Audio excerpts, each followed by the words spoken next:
Chapter 1917. No other meaning. Xinyan was a quiet person, and she'd never fallen for a man before. She even had a natural repulsion towards men, and the reason for that was her two uncles being too evil. They'd never liked her since she was a child, and that had given her a bad impression of other men. But she'd never felt that way since she'd met Lin Yi. Perhaps it was because of the chance encounter on the train, and she'd felt pity for him when she saw him getting tricked.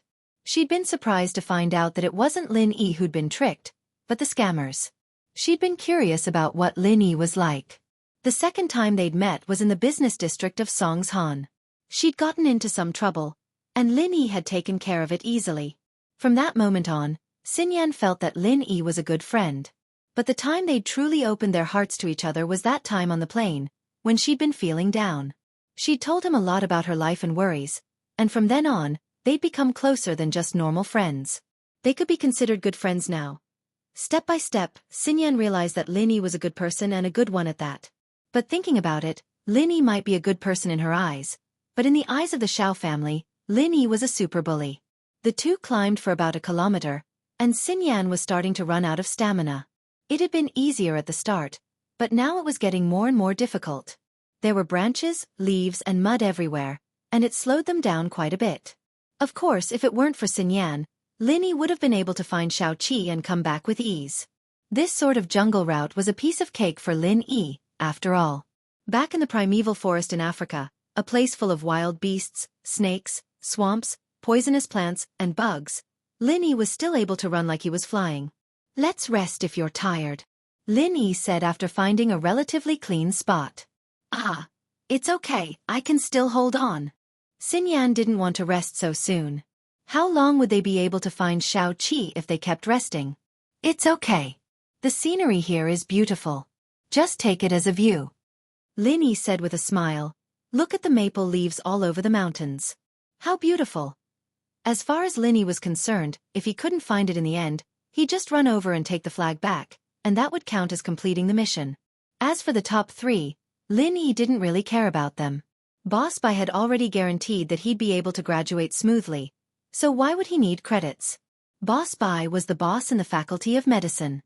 With his promise, even the principal would not say anything. "Yeah, it's really beautiful." Xinyan sat down as well after hearing Lin Yi's words. She couldn't help but think of a poem as she looked at the red leaves. Far away on the cold mountain, there is a house in the depths of the clouds. Stop to love the maple forest at night. The frost leaves are redder than flowers in February. It was just a random poem, but Xinyan's face reddened when she said it out loud. The third line of the poem, "Stop and sit in love with the maple forest," had been changed by some bored people to "Stop and sit in love with the maple forest," to describe car vibrations. Xinyan had just been on campus 2 days ago. Xinyan had read it on campus 2 days ago. I'm just saying, I don't mean anything by it," Xinyan added. Lin Yi looked at Xinyan, confused. "What's wrong? What do you mean by nothing by it?" Xinyan didn't know whether to laugh or cry as she looked at Lin Yi's face. Was she overthinking things? Lin Yi hadn't thought of all this? But she couldn't just explain it to him. Lin Yi hadn't thought of all this, and it wouldn't be good if she explained it like that. "It's nothing." "Nothing." Lin Yi frowned as he thought back to what Xinyan had said. "You said stop?" Lin Yi had been on campus when he was looking into the school's affairs. He'd seen someone tampering with the poem on QQ, but Xinyan was referring to this. "No, I didn't." "Why are your thoughts so impure?" Xinyan's face reddened. Wasn't she just making him even more curious after saying that she didn't have anything to do with it? It would have been better if she hadn't reminded him, but he remembered now. Lin Yi shrugged helplessly. "You're the one who said it first." All right, I'm done resting. Let's keep going," Xinyan said, changing the topic. With that, she stood up and started walking. Lin Yi smiled faintly. Xinyan was quite an interesting character. She didn't look like she didn't belong to the world, but she was a little cold in front of people she wasn't familiar with. Once they got to know each other, her personality would become more cheerful. She was similar to the Miss in this regard, but not exactly the same. The Miss was cold on the outside but warm on the inside, but she wouldn't be as quiet as Xinyan. They walked for a while, and it was almost noon. Lin Yi took out a pack of biscuits from his bag. Hungry? Do you want to eat something first? I'm not that hungry yet. Maybe we can wait a bit longer? Xinyan was afraid that it wouldn't be enough. She'd looked at other people's GPSs before, and none of them had a GPS as far as the one she was holding.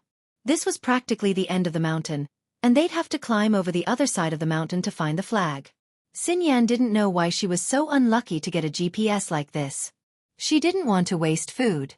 Perhaps she and Lin Yi would be the last group to complete the mission. In fact, Yutian gave her this GPS on purpose.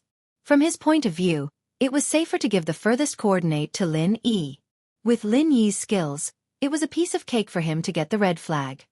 It's fine, the two of us got a bag of supplies too, and it's enough for 3 people. Lin Yi smiled as he tossed a bag of biscuits to Xinyan. Then, let's eat a little. Xinyan was hungry when she saw the food. If Lin Yi didn't take it out, she might be able to hold on for a bit longer. The two found a clean place and sat down. They ate some biscuits and drank some water before continuing their journey. After eating, Xinyan recovered a lot of her strength. However, the distance to the destination was too far. They walked for another 4 hours, and they were only halfway there. Lin Yi sighed when he saw that Xinyan was starting to run out of stamina. We're at least 20 kilometers away from our destination in a straight line. We need to get there before nightfall, or we won't be able to make it back in time for the training mission tomorrow. Target =_blank. Chapter 19:18. Sigh, it's all my fault. I got a GPS that's so far away. I've seen other people's GPS, some of them are very close, but the total distance is less than 20 kilometers. Xinyan smiled bitterly. Her one-way trip was equivalent to someone else's round trip. Lin Yi, naturally, knew that Yutian did it on purpose. Only he had the ability to carry someone this far, so he left the most difficult part to him. Of course, there was another GPS that was just as difficult as Lin Yi's. It was in the opposite direction of Lin Yi, at the end of the mountain range. They had to cross the mountain as well. But Yutian threw the GPS to Tiger Right and the other two. It was a piece of cake for these 3 practitioners to get there. Lin Yi was an earth class, but even with Xinyan, he might not be as fast as the 3 of them. It'll be fine with me here. If worse comes to worst, I'll carry you. Lin Yi smiled nonchalantly. I'll hold on a little longer. Xinyan hesitated and gritted her teeth. Although it would be easy for Lin Yi to carry her, Xinyan was shy and didn't want to risk it. Also, she was afraid that Lin Yi would be too tired. Lin Yi nodded, but after seeing how tired Xinyan was, he reached out his hand to her. Xinyan hesitated, but still held Lin Yi's hand. This was the first time a guy held her hand, but it wasn't because they were in love, but because they were teammates helping each other. Xinyan knew that Lin Yi wouldn't have any ulterior motives. He just wanted to help her, that's all. But, although Xinyan said that in her heart, her hands were still a little stiff. Her palms were sweaty from holding Lin Yi's hand not long ago. Lin Yi smiled, feeling Xinyan's nervousness. We're teammates now. Xinyan paused for a second, but smiled and nodded. Yeah, we're comrades in arms. The knot in Wang Xinyan's heart was unraveled, and her grip on Lin Yi's hand tightened. She didn't feel nervous anymore, but a comfortable sense of security replaced it. It was as if she had nothing to fear as long as she held onto his hand, and all difficulties were nothing more than floating clouds. Lin Yi stumbled along the way for another 10 kilometers before the sky darkened. Dark came early in late autumn, and it was already 6 in the evening. Lin Yi didn't have any obstacles in his way, but Xinyan was a girl, and it was obvious that she was a little afraid. When carrying out a mission in the primeval forest, Lin Yi would usually choose to act at night. There was a saying that went, "The night is dark and the wind is strong, and the night is the night to kill." Let me carry you. Lin Yi looked at the coordinates on the GPS. The two of them had already passed the peak, and were now going down the mountain towards their destination. The old saying was right. It was easy to go up the mountain, but difficult to go down the mountain. It was hard to go up the mountain, but it was less dangerous. It was easy to go down the mountain, but it was easy to lose your footing. Of course, this was no problem for an Earth-class practitioner like Lin Yi. He wouldn't die even if he slid down the mountain. But it wasn't the same for Xinyan. Going down the mountain was harder than going up, especially since the sky was already dark. She didn't dare to walk too fast. That was why Lin Yi suggested carrying Xinyan on his back. Xinyan was hesitating. They were less than 10 kilometers away from their destination, but it was all the way down the mountain. If she kept walking like this, it would be late at night. If the two of them rested for the night, they wouldn't be able to wake up at noon the next day. They wouldn't be able to make it back in time. Come on, my comrade. Lin Yi hung his backpack in front of his chest and squatted down. Xinyan heard Lin Yi and didn't resist anymore. She wrapped her arms around Lin Yi's neck and laid on top of Lin Yi. But when the softness of her chest pressed against Lin Yi, Xinyan remembered that she wasn't wearing a bra. Didn't that mean that she was lying on Lin Yi's back? But thinking about it, a normal person's back shouldn't be very sensitive. Lin Yi shouldn't feel anything. She didn't know that Lin Yi wasn't a normal person, but a special one. He was an Earth-class practitioner, and practitioners had the most flexible control over their body parts. That was why when Xinyan laid on top of Lin Yi reacted. Fortunately, Xinyan was behind him, and the sky was dark. She couldn't see his reaction at all, otherwise Lin Yi would be embarrassed. Xinyan thought about how Lin Yi's backpack was hanging in front of him, and she wanted to help Lin Yi carry it, but then she remembered that she was still on Lin Yi's back. Even if she carried the backpack, she'd be putting the weight on Lin Yi's back. What difference would that make? Xinyan thought that Lin Yi would be walking very slowly with her on his back, but when she looked at the trees in front of her, she realized that not only did Lin Yi not slow down, he was walking even faster than before. It wouldn't be an exaggeration to say that he was walking like he was flying. What surprised Xinyan the most was that Lin Yi didn't have the feeling that she had. His steps were very steady, and he didn't miss a single step. Could it be that Lin Yi had been accommodating her all this time, and that was why he was walking so slowly? Xinyan felt even more ashamed at the thought. In fact, even if Lin Yi closed his eyes, he could still walk like he was flying, and he could see more clearly than with his eyes open. Although he felt the softness on his back, Lin Yi's attention quickly shifted to other places. What should he do with Miss and Shu? With their personalities, they might not be in a group with others. They weren't practitioners, and they were girls. Would they be in danger if they went up the mountain? However, phones weren't allowed to be used here, and they were locked in a cabinet in the barracks. Even if Lin Yi wanted to contact Miss, it was impossible. He could only ask Chen Yutian to take care of Mississippi. But thinking about it, with Yushu around, Chen Yutian wouldn't give them complicated tasks. Finally, Lin Yi arrived at his destination. It had to be said that Lin Yi had been moving very fast this way. He'd covered 10 kilometers in less than half an hour, and this was under Lin Yi's deliberate control. He didn't want to scare Xinyan too much. Normally, he'd only run for 10 minutes, but Lin Yi didn't want to scare Xinyan.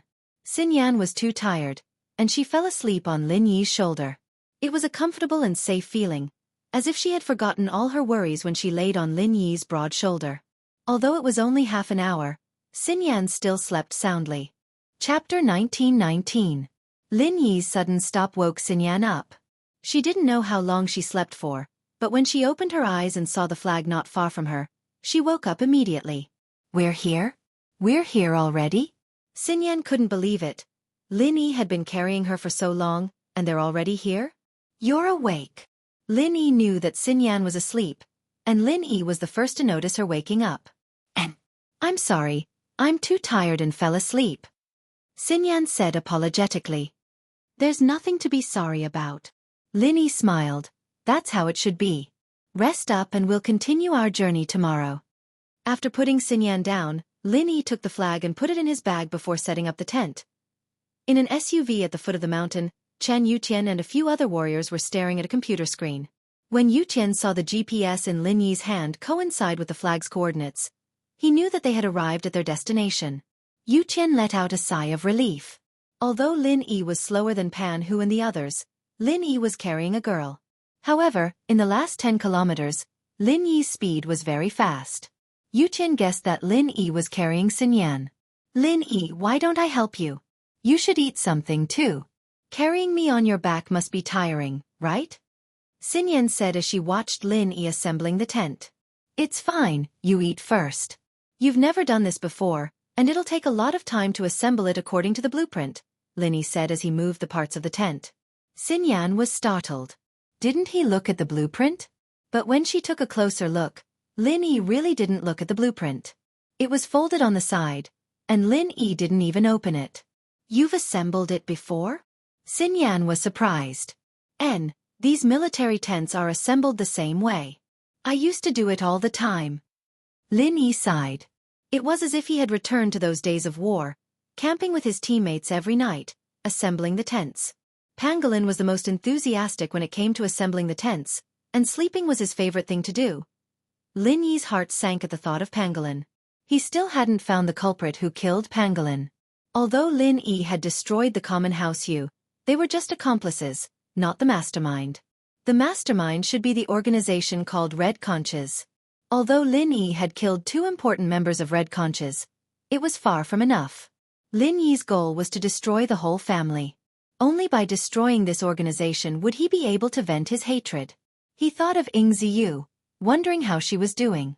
According to Faubert, she and Chen Shi both got into Songshan's first school, but Chen Shi reached the minimum requirement to be a free student, and Ying Ziyu barely reached the minimum requirement to be a self-funded student. But with Faubert there, Ying Ziyu didn't have to pay. Pengzhan Industries wasn't in trouble yet, so Faubert still had the absolute right to speak. Even after Hausen took over, they wouldn't pursue something as small as this. They didn't have the time to. This time, Lin Yi planned to go visit Ying Ziyu and see how she was. Lin Yi cared about this girl quite a bit, and the reason was that she was Pangolin's sister. In the past, Xinyan was curious. You used to assemble these? I used to. Lin Yi smiled bitterly, but for some reason, he didn't hide anything from Xinyan. In the past, my life and yours were 2 different worlds. Perhaps it was because of Lin Yi's trust in Xinyan, or perhaps Lin Yi didn't need to hide anything with his current strength. Those enemies of his weren't enemies to Lin Yi anymore, and Lin Yi wasn't afraid of their revenge. Lin Yi was a golden class back then, so he was afraid that his old enemies would come looking for him. But now that Lin Yi was an earth class, the enemies he faced were all at least mystic class. There was no point in hiding it anymore. Xinyan paused. You mean before you came to Songshan? Something like that. That time when I met you on the train was the beginning of my assimilation into this city. Lin Yi nodded. Xinyan didn't ask what Lin Yi did before. Everyone had their secrets, and she didn't want to put Lin Yi in a difficult position. Let's eat something and rest. Okay. Lin Yi put the last part of the tent in place. The tent was now complete. Lin Yi and Xinyan sat in front of the tent, opening a pack of compressed biscuits under the moonlight.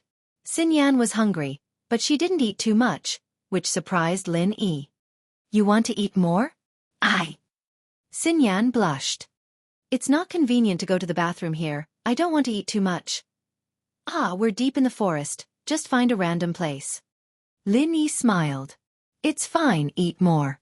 We still have a long way to go tomorrow. Lin Yi tried to persuade her, but Xinyan still didn't eat too much. She drank quite a bit of mineral water though. The 2 of them had brought a lot of water. Perhaps Xinyan was trying to help Lin Yi lighten up, and drinking water could fill up their stomachs. I'm full, let's rest. Xinyan took a deep breath. The air here is so good. Yeah, there's no noise and waste from the city. If we weren't in a rush, this would be a good place for a vacation. Lin Yi said. Yeah, let's rest. Xinyan nodded. She was about to enter the tent when she saw that Lin Yi wasn't moving. Lin Yi, aren't you coming to rest with us? You go, I'll be fine outside. Lin Yi didn't enter the tent. It's fine. Didn't we sleep together back in the barracks? Xinyan said, seeing that Lin Yi wasn't feeling comfortable. It wasn't that there were a lot of people, but now it's just the 2 of us. Lin Yi was worried that Xinyan would be embarrassed, but Xinyan was being more generous. I trust you. Xinyan lowered her head, not saying anything else. She was actually asking a guy to sleep with her. It would have been inconceivable in the past, but now it was natural. Okay. Lin Yi nodded after a bit of hesitation. Chapter 1920. Wang Xinyan's scent was beneficial to his training, so Lin Yi didn't want to waste this opportunity. He might not get another chance like this when he got back to school. Sleeping together in the barracks with other people was considered a group activity, but now that Lin Yi and Wang Xinyan were in the same tent, the atmosphere was a little awkward. But this scene gave Lin Yi a familiar feeling. It was also in a tent, with a beautiful and gentle girl. Lin Yi seemed to have experienced something similar. Was it Ning? Lin Yi shook his head. They were in a cave, not in a tent. But in the depths of his memory, it seemed like today had happened before. Was it a past life? Or was it a dream? Or was it fate between him and Wang Xinyan? If it was the latter, then it was possible. They were fated to be together, sitting in the same seat a few times, and now they were in the same bed. How many times could there be such a coincidence in life? Are you asleep? Wang Xinyan's words interrupted Lin Yi's thoughts, bringing Lin Yi back to reality. No, why? Lin Yi asked. I'm a little scared, it's so quiet here. Wang Xinyan entered the tent and felt that the surroundings were eerily quiet. She was in the barracks with her classmates, and there were soldiers patrolling outside. It had never been this quiet. You'll get used to it. This mountain is a dead mountain. There aren't any beasts, but it's safe. Lin Yi said, some of the mountains are not quiet, but they're even scarier at night. What Lin Yi said was the truth. The night in the tropical forest was the scariest.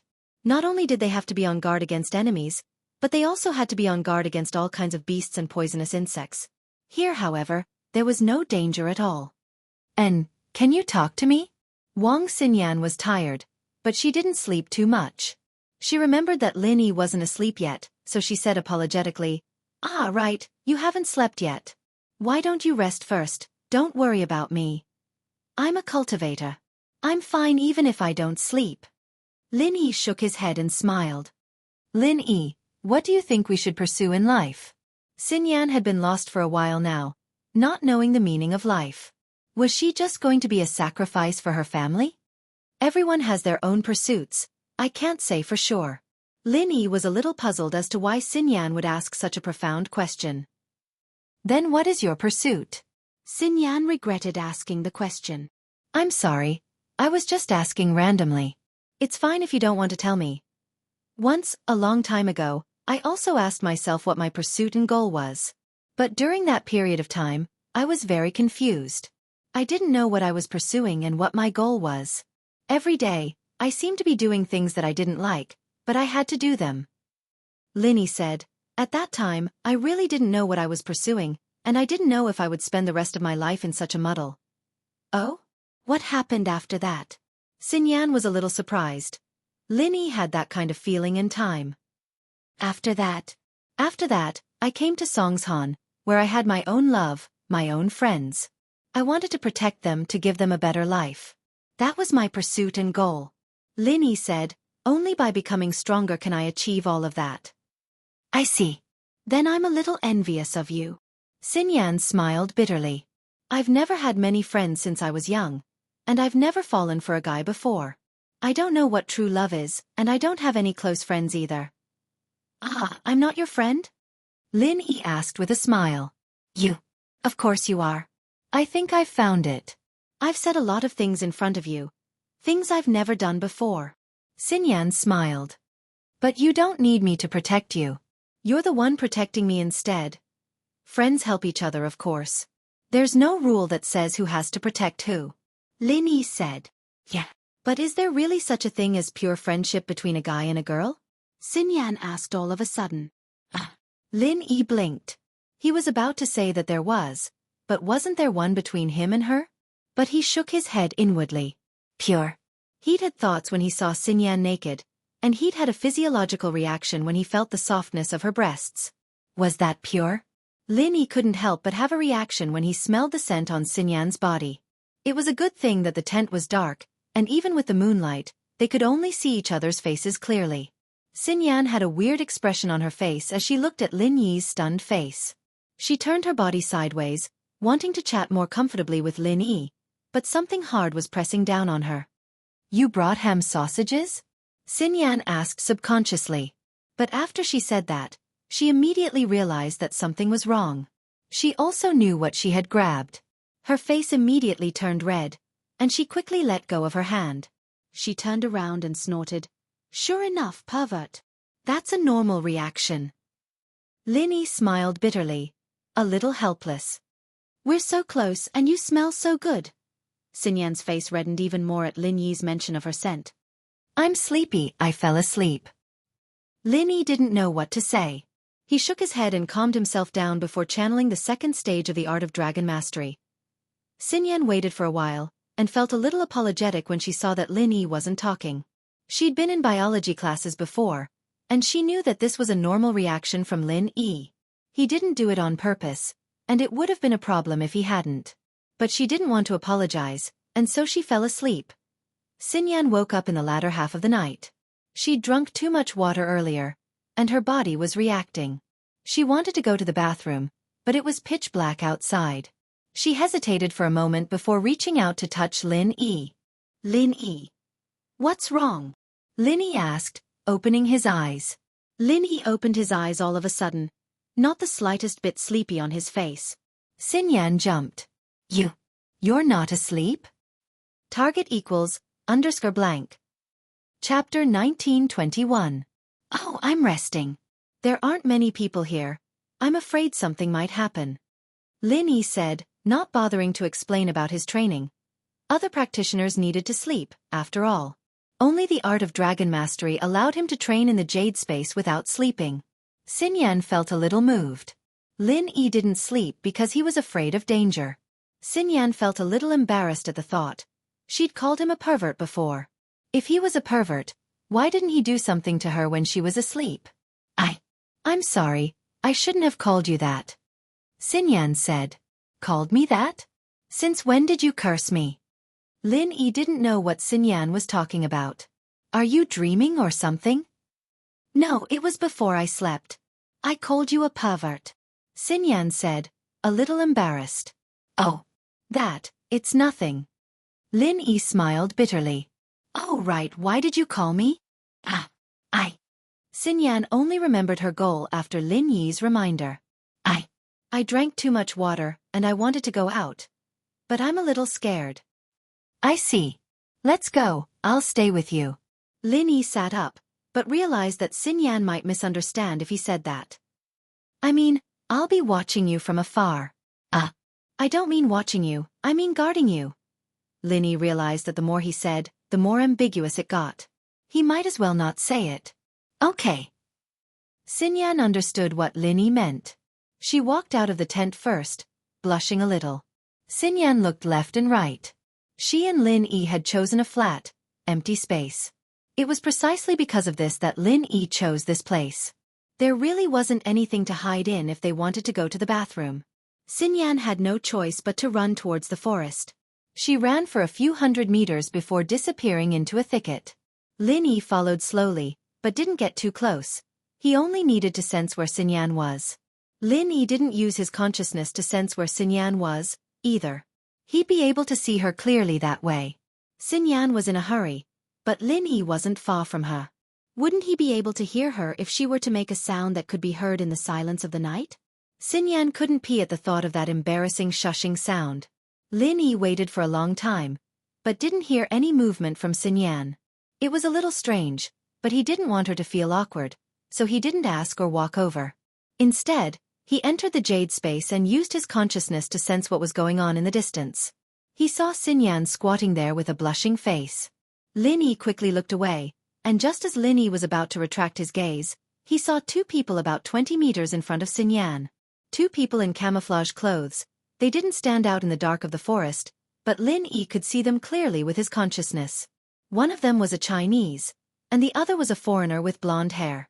What were they doing here in the middle of the night? Thinking of this, Lin Yi didn't retract his divine sense, but locked onto these two people.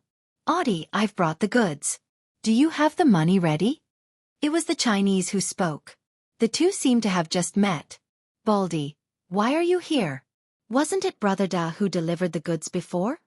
Audie recognized the man, but it wasn't the person he knew before. It was one of the people he knew, so he asked cautiously. Brother Da has been sent to the Fire Wolf Gang for a new mission. I'll be taking over here. The man called Baldy said proudly. From now on, I'll be in charge of the border drug trade. Then I'll call you Baldy Bro from now on.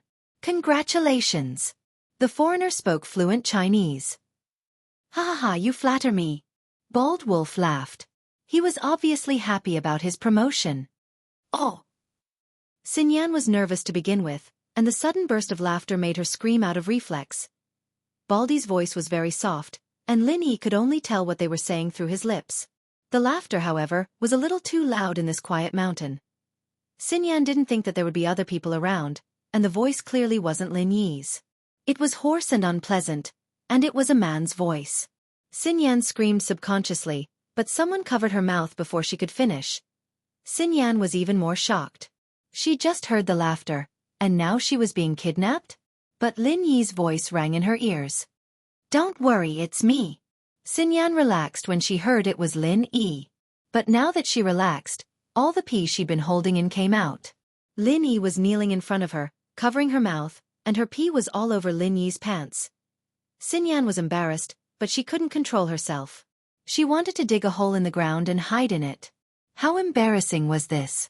She'd let Lin Yi see her upper body, and now he'd seen her lower body, and now she'd peed all over him? But, although Lin Yi saw Xinyan pee all over himself, it was a rather romantic scene, but Lin Yi wasn't in the mood to peek. His attention was on the two people not far away. Lin Yi wasn't a nosy person, and what these two were doing here had nothing to do with him.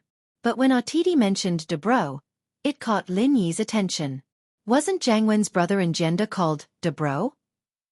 Just when Lin Yi wanted to confirm if this de Bro was in Jenda, the bald wolf's words confirmed Lin Yi's suspicions. Since the wolf mentioned the fire wolves, then de Bro had to be in Jenda. Since it was related to the fire wolves and in Jenda, Lin Yi didn't mind creating some accidents for these two. They were people in gangs that had deep grudges against him. Xinyan's scream caught At's attention as well, but it was dark on the mountain, and he couldn't see far. Xinyan was squatting on the ground, and there were bushes in front of her. They couldn't see each other at all. "What's that sound?" At asked. "Is it the border patrol?" Chapter 1922. That shouldn't be the case. I've already asked around. These days are the military training days for Donghai Industry University, and the border guards are using this mountain as a training ground. There's no way they would be patrolling at this time. Baldy frowned. Donghai Industry University's military training wasn't a secret, and Baldy didn't need to ask around to get the information. It was absolutely true. Then could it be that there are students training nearby? Audie asked. That's impossible. We, the Red Conches, have been doing this for years, and we know the range of the training every year.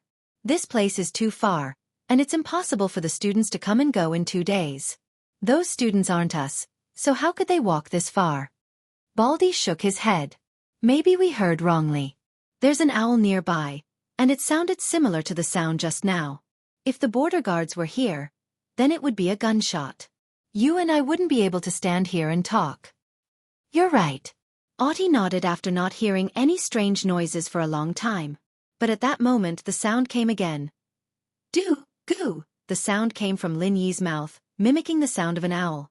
"Fuck, it really is an owl. That scared me to death." Audie heard it clearly this time and shook his head. "No matter what, let's hurry up and trade. The goods are here. Check them." Baldy placed a black suitcase in front of Audie. Here, this is the money. Check it too." Audie handed a suitcase to Baldy. The two were old partners, and they didn't need to be too cautious. They checked the contents of the suitcase and closed it after finding nothing wrong. Lin Yi saw the contents of the suitcase clearly. One was filled with drugs, and the other was filled with US dollars. Lin Yi wasn't interested in the drugs, but he was interested in the US dollars. Although he had extorted 2 billion from Jiangwen, Lin Yi didn't have much to spend since Fatty Lai had to build his company. This suitcase of US dollars could help alleviate some of the financial pressure on Lin Yi. Most importantly, Lin Yi suddenly thought of Xiaoka from the orphanage. She probably needed money, right? With that in mind, Lin Yi decided that he was going to take advantage of the situation. He whispered into Xinyan's ear. "There's 2 bad guys. Stay here and don't move. I'll take care of them." Xinyan wasn't scared anymore. All that was left was shyness. She nodded. It was only then that Lin Yi remembered that he was still covering Xinyan's mouth. He quickly let go and walked over to the 2 drug dealers. However, the 2 drug dealers were still talking about something after the transaction. "I say, Brother Bald Wolf, why are there fewer and fewer goods recently? We have a shortage over there. Can you increase the supply?" Audie asked as he weighed the suitcase in his hand. "This, our original partner, House Yu, has some problems. Without the support of House Yu's masters, our authority in the Golden Triangle has been declining. Bald Wolf sighed. I've already talked to the boss. He'll talk to the higher-ups and see if they can send a few practitioners over. That way we can regain our authority. All right, this is your gang's internal matter. I have no right to interfere. I'll be leaving first. I don't feel at ease staying at the border for another minute. Audie nodded and prepared to leave. Bald Wolf took the money and prepared to leave as well. However, before the two of them could take a step, they groaned and fell to the ground.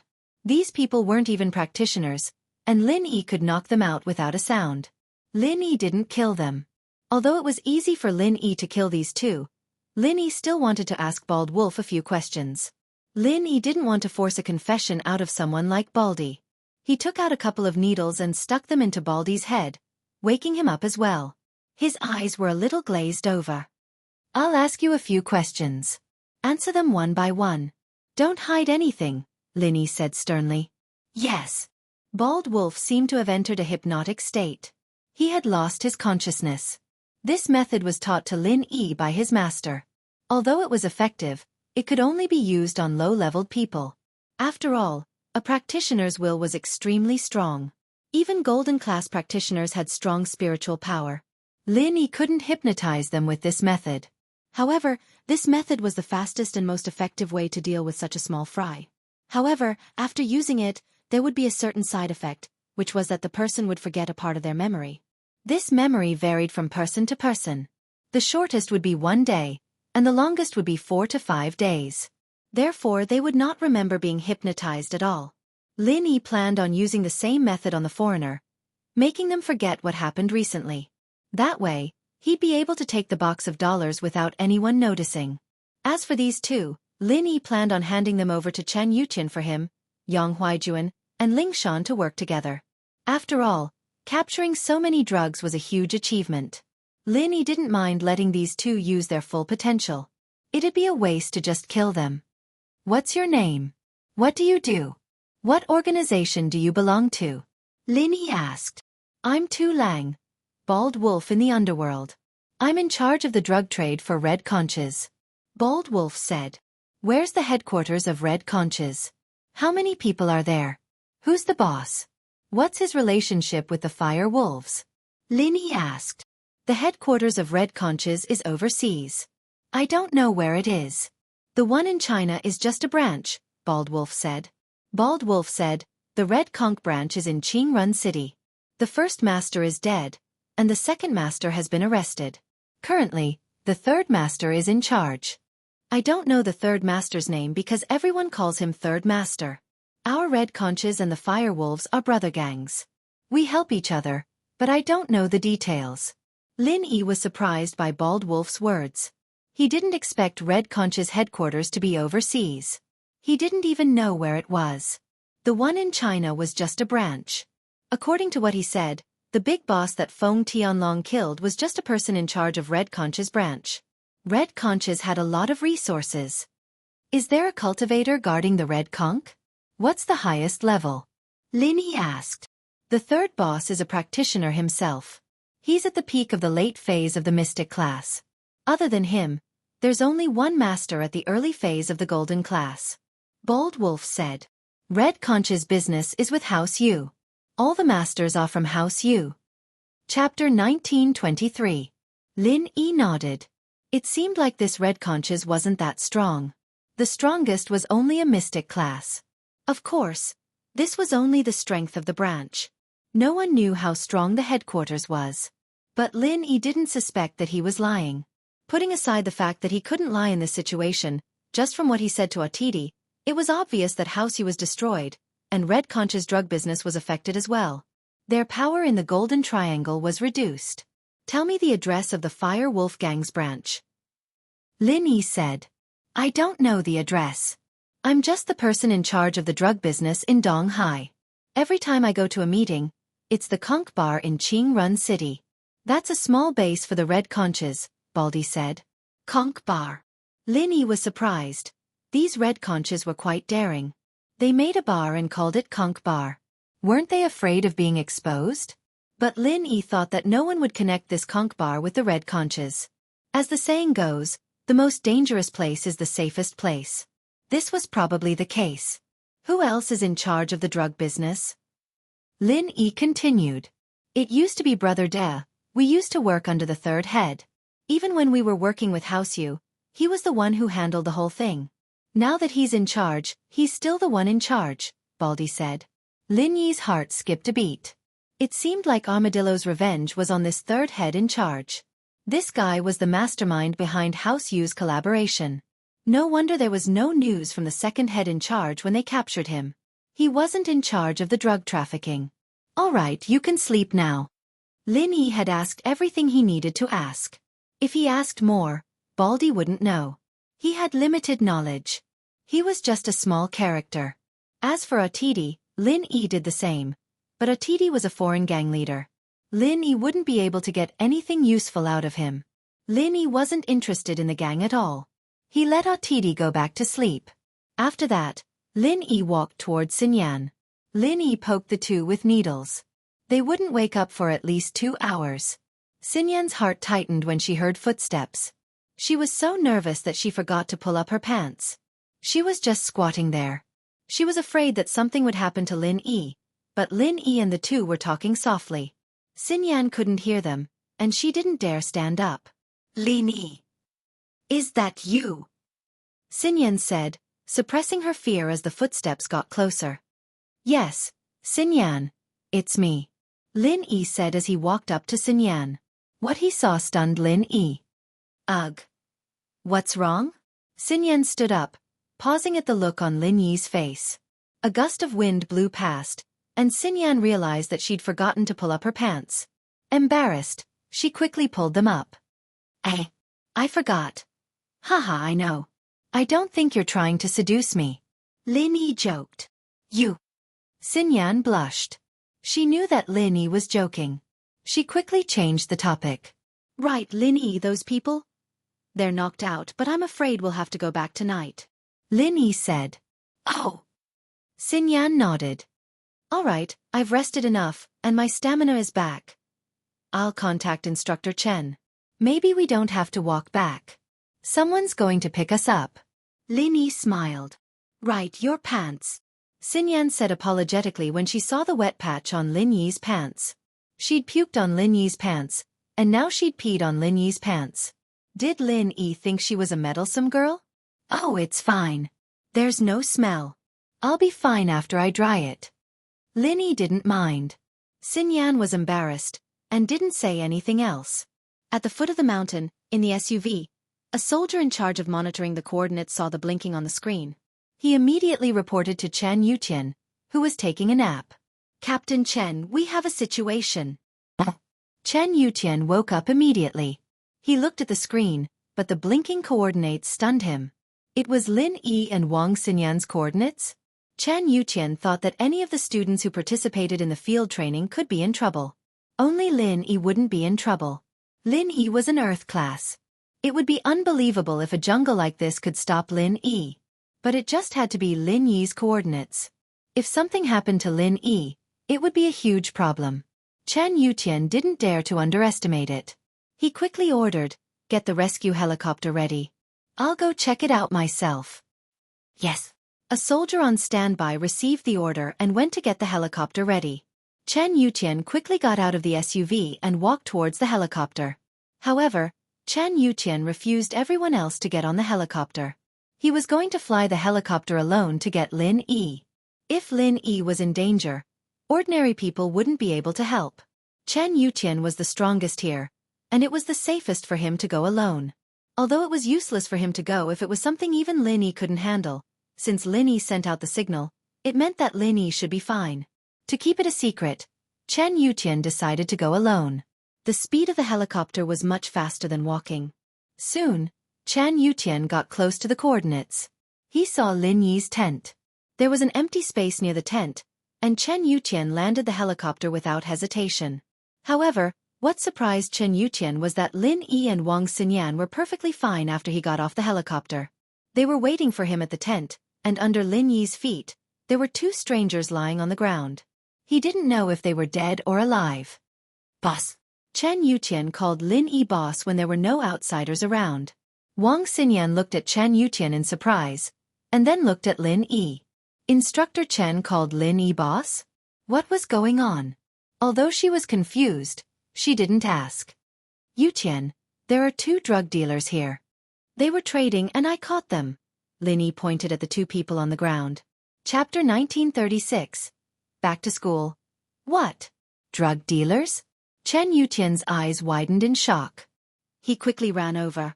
Boss, what's going on? Why are there drug dealers here? It's like this. Lin Yi said and told Chen Yutian about the drug dealers. Of course, he left out the part about Wang Xinyan going to the washroom. I used silver needles to deal with these 2 people, and I asked around about the people behind them. They are from the Red Conch organization, but they will have temporary amnesia. Perhaps they won't remember the trade. Chen Yutian nodded. He knew about Lin Yi's methods, and he knew why Lin Yi wanted to know about the Red Conch organization. He didn't ask much. Temporary amnesia didn't matter as long as these 2 were drug dealers. The details of the trade weren't important. This is the box of drugs, right? Chen Yutian looked at the suitcase on the ground and asked. Yes, you can bring him back, but he'll be working on this case with Huaijuan and Lingshan. They've just come to Donghai and solved this case. They're pretty stable now. Lin Yi said to Yutian. No problem. Chen Yutian nodded. He didn't even ask if there was cash.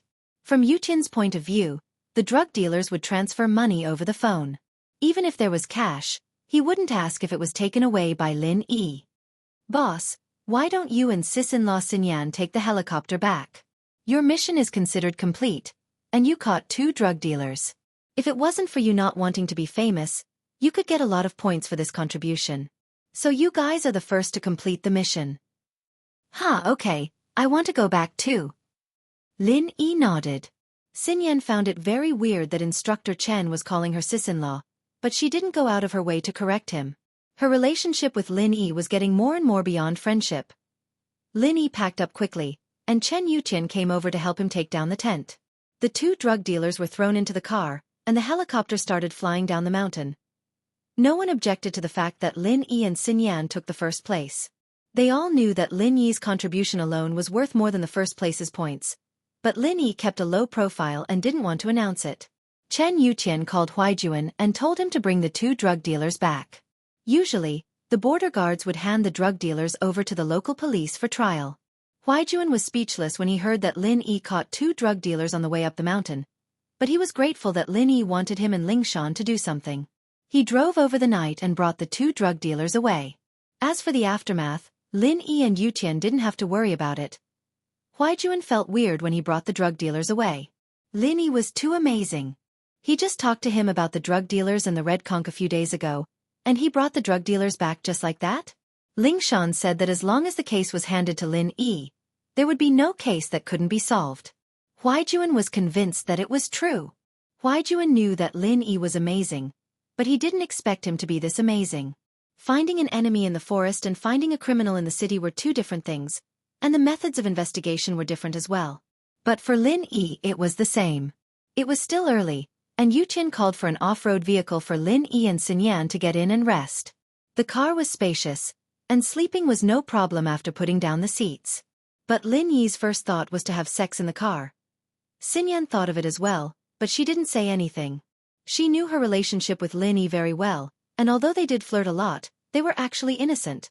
Because of the drug dealers on the mountain, the following faculties canceled the field training and moved on to the next step, the military boxing competition. After the military training, everyone returned to school, and the freshman party was about to begin. The freshmen's first semester wasn't very stressful. There were no specialized classes, and most of the time was filled with activities.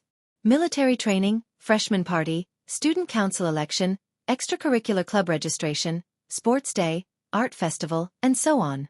The freshman party of the medicine faculty was a big problem every year. The programs at the gala were generally produced by majors, not by classes. Therefore, a major usually had at least 5 classes. At the very least they could come up with a program. However, the pharmaceutical department only had 1 class, and the number of people in that class was very small. If they had to come up with a program, this problem would fall on the shoulders of every class monitor. Bai Weitua even made a bet with Zhang Duopan. Whoever got the highest score in the freshman party would be able to pursue Hime Yue, and whoever got the lowest score would be automatically eliminated. Big brother Lin, Xiaodao, Shangji, can you help me think of a way?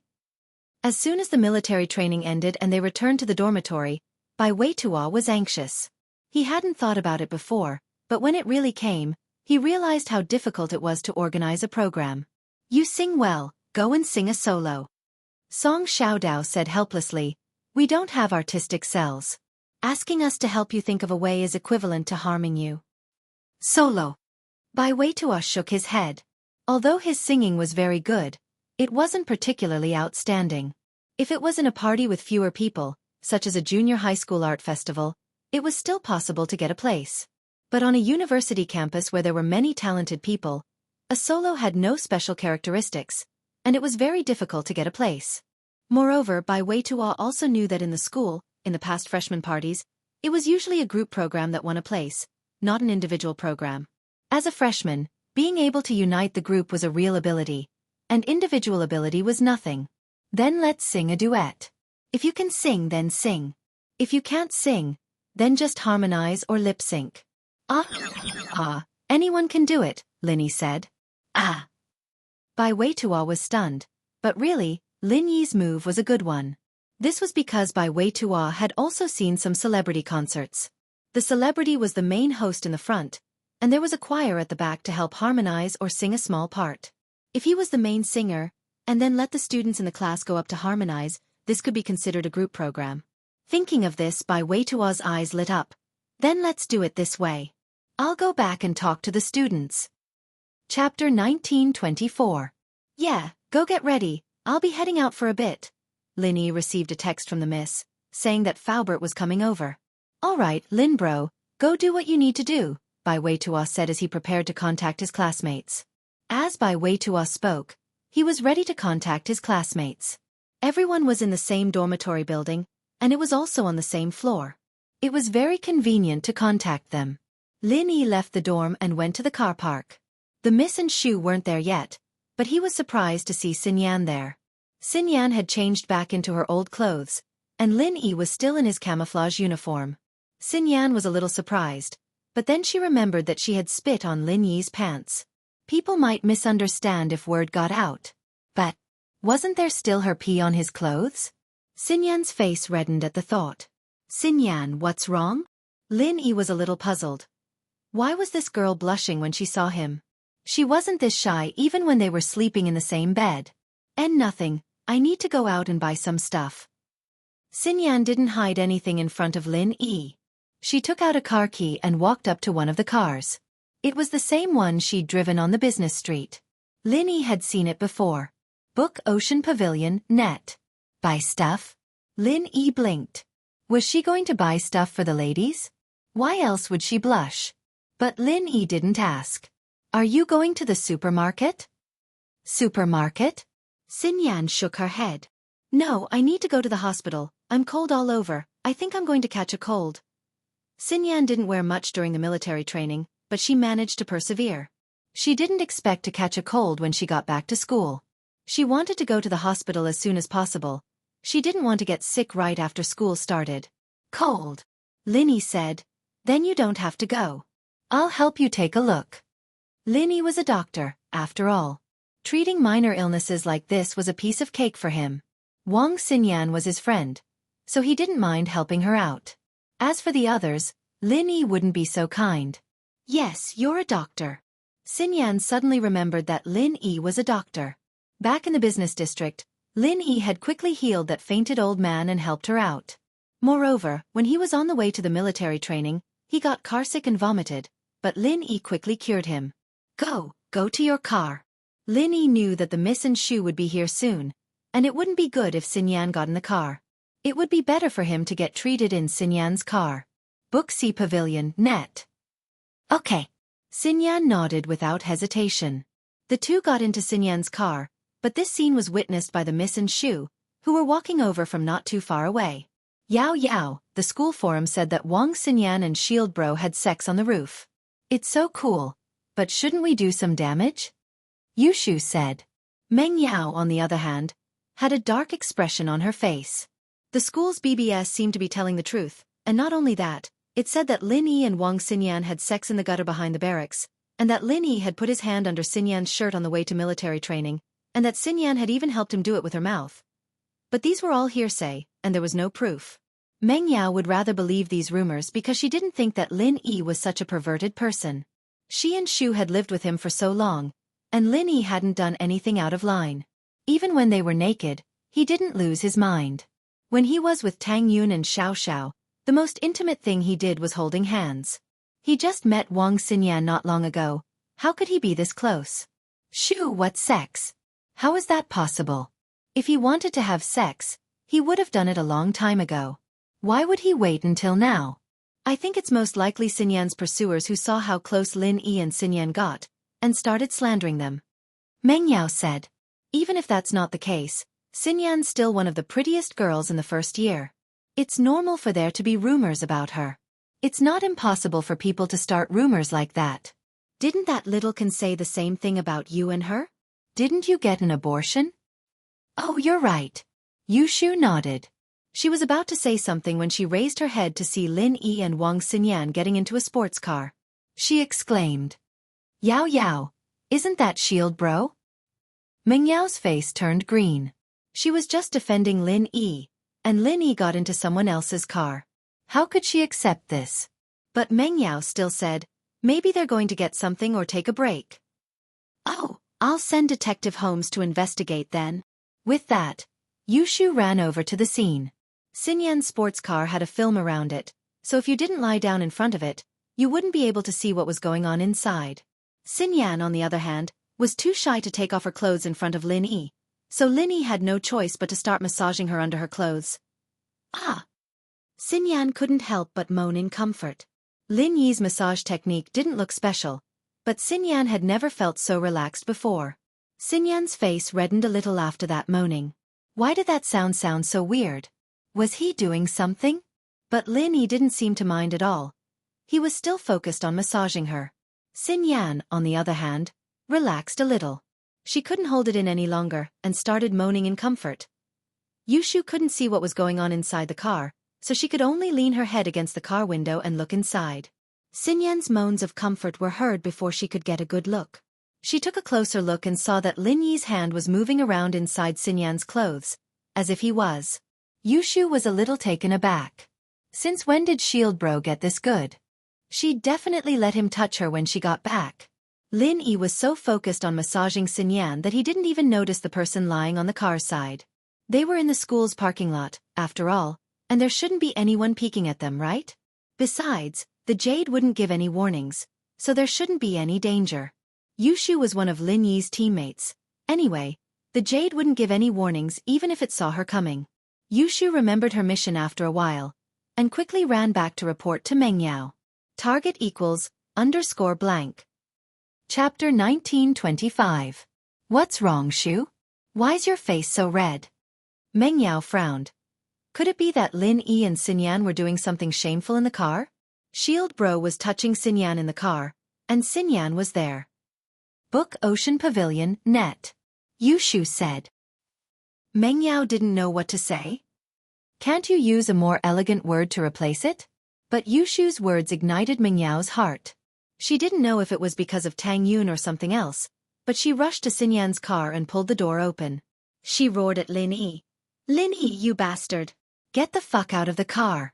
How can you face Xiao like this? Since she couldn't mention Tang Yun, she could only use Xiao.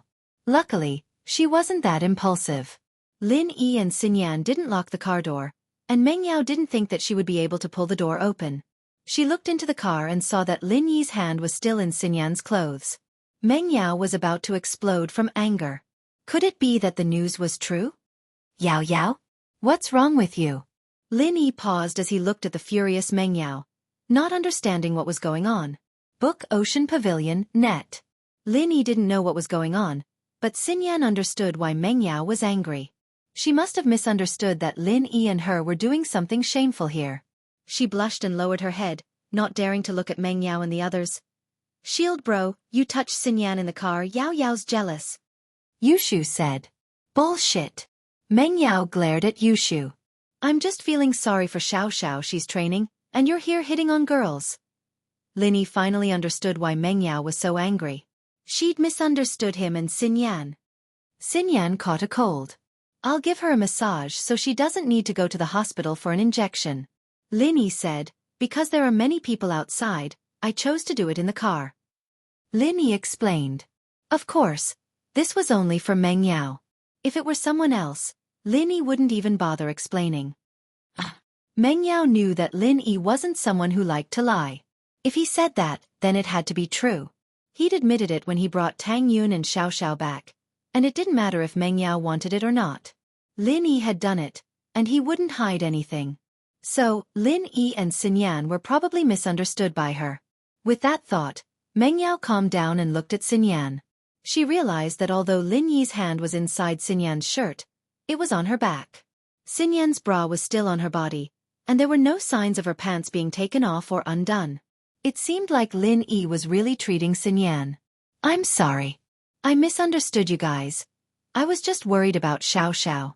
I'm sorry. Book Ocean Pavilion. Meng Yao was a little awkward. It'd be fine if it was just Lin Yi, but the problem was that she'd misunderstood Xinyan as well. The two of them weren't familiar with each other, and it wasn't right for them to make such a big mistake. Wang Xinyan didn't think that Meng Yao would apologize immediately after realizing her wrongdoing. This was out of her expectations. Although there was nothing going on between her and Lin Yi, letting a boy massage her body was a very ambiguous thing to do. She felt a little guilty. Xinyan would have never imagined letting a boy touch her body before, but it was so natural now that she was with Lin Yi. She felt like she was having an affair, as if she was a girl who didn't have any self-respect, and letting a boy touch her like that. Not only did she not feel conflicted, but it actually felt good. Xinyan knew that it was because of Lin Yi's skill in massaging, but it also proved that she didn't mind Lin Yi doing it. Even if Meng Yao were to scold her, Xinyan wouldn't say a word. It's nothing. I know Xiao too. I'm just good friends with Lin Yi. Xinyan explained subconsciously.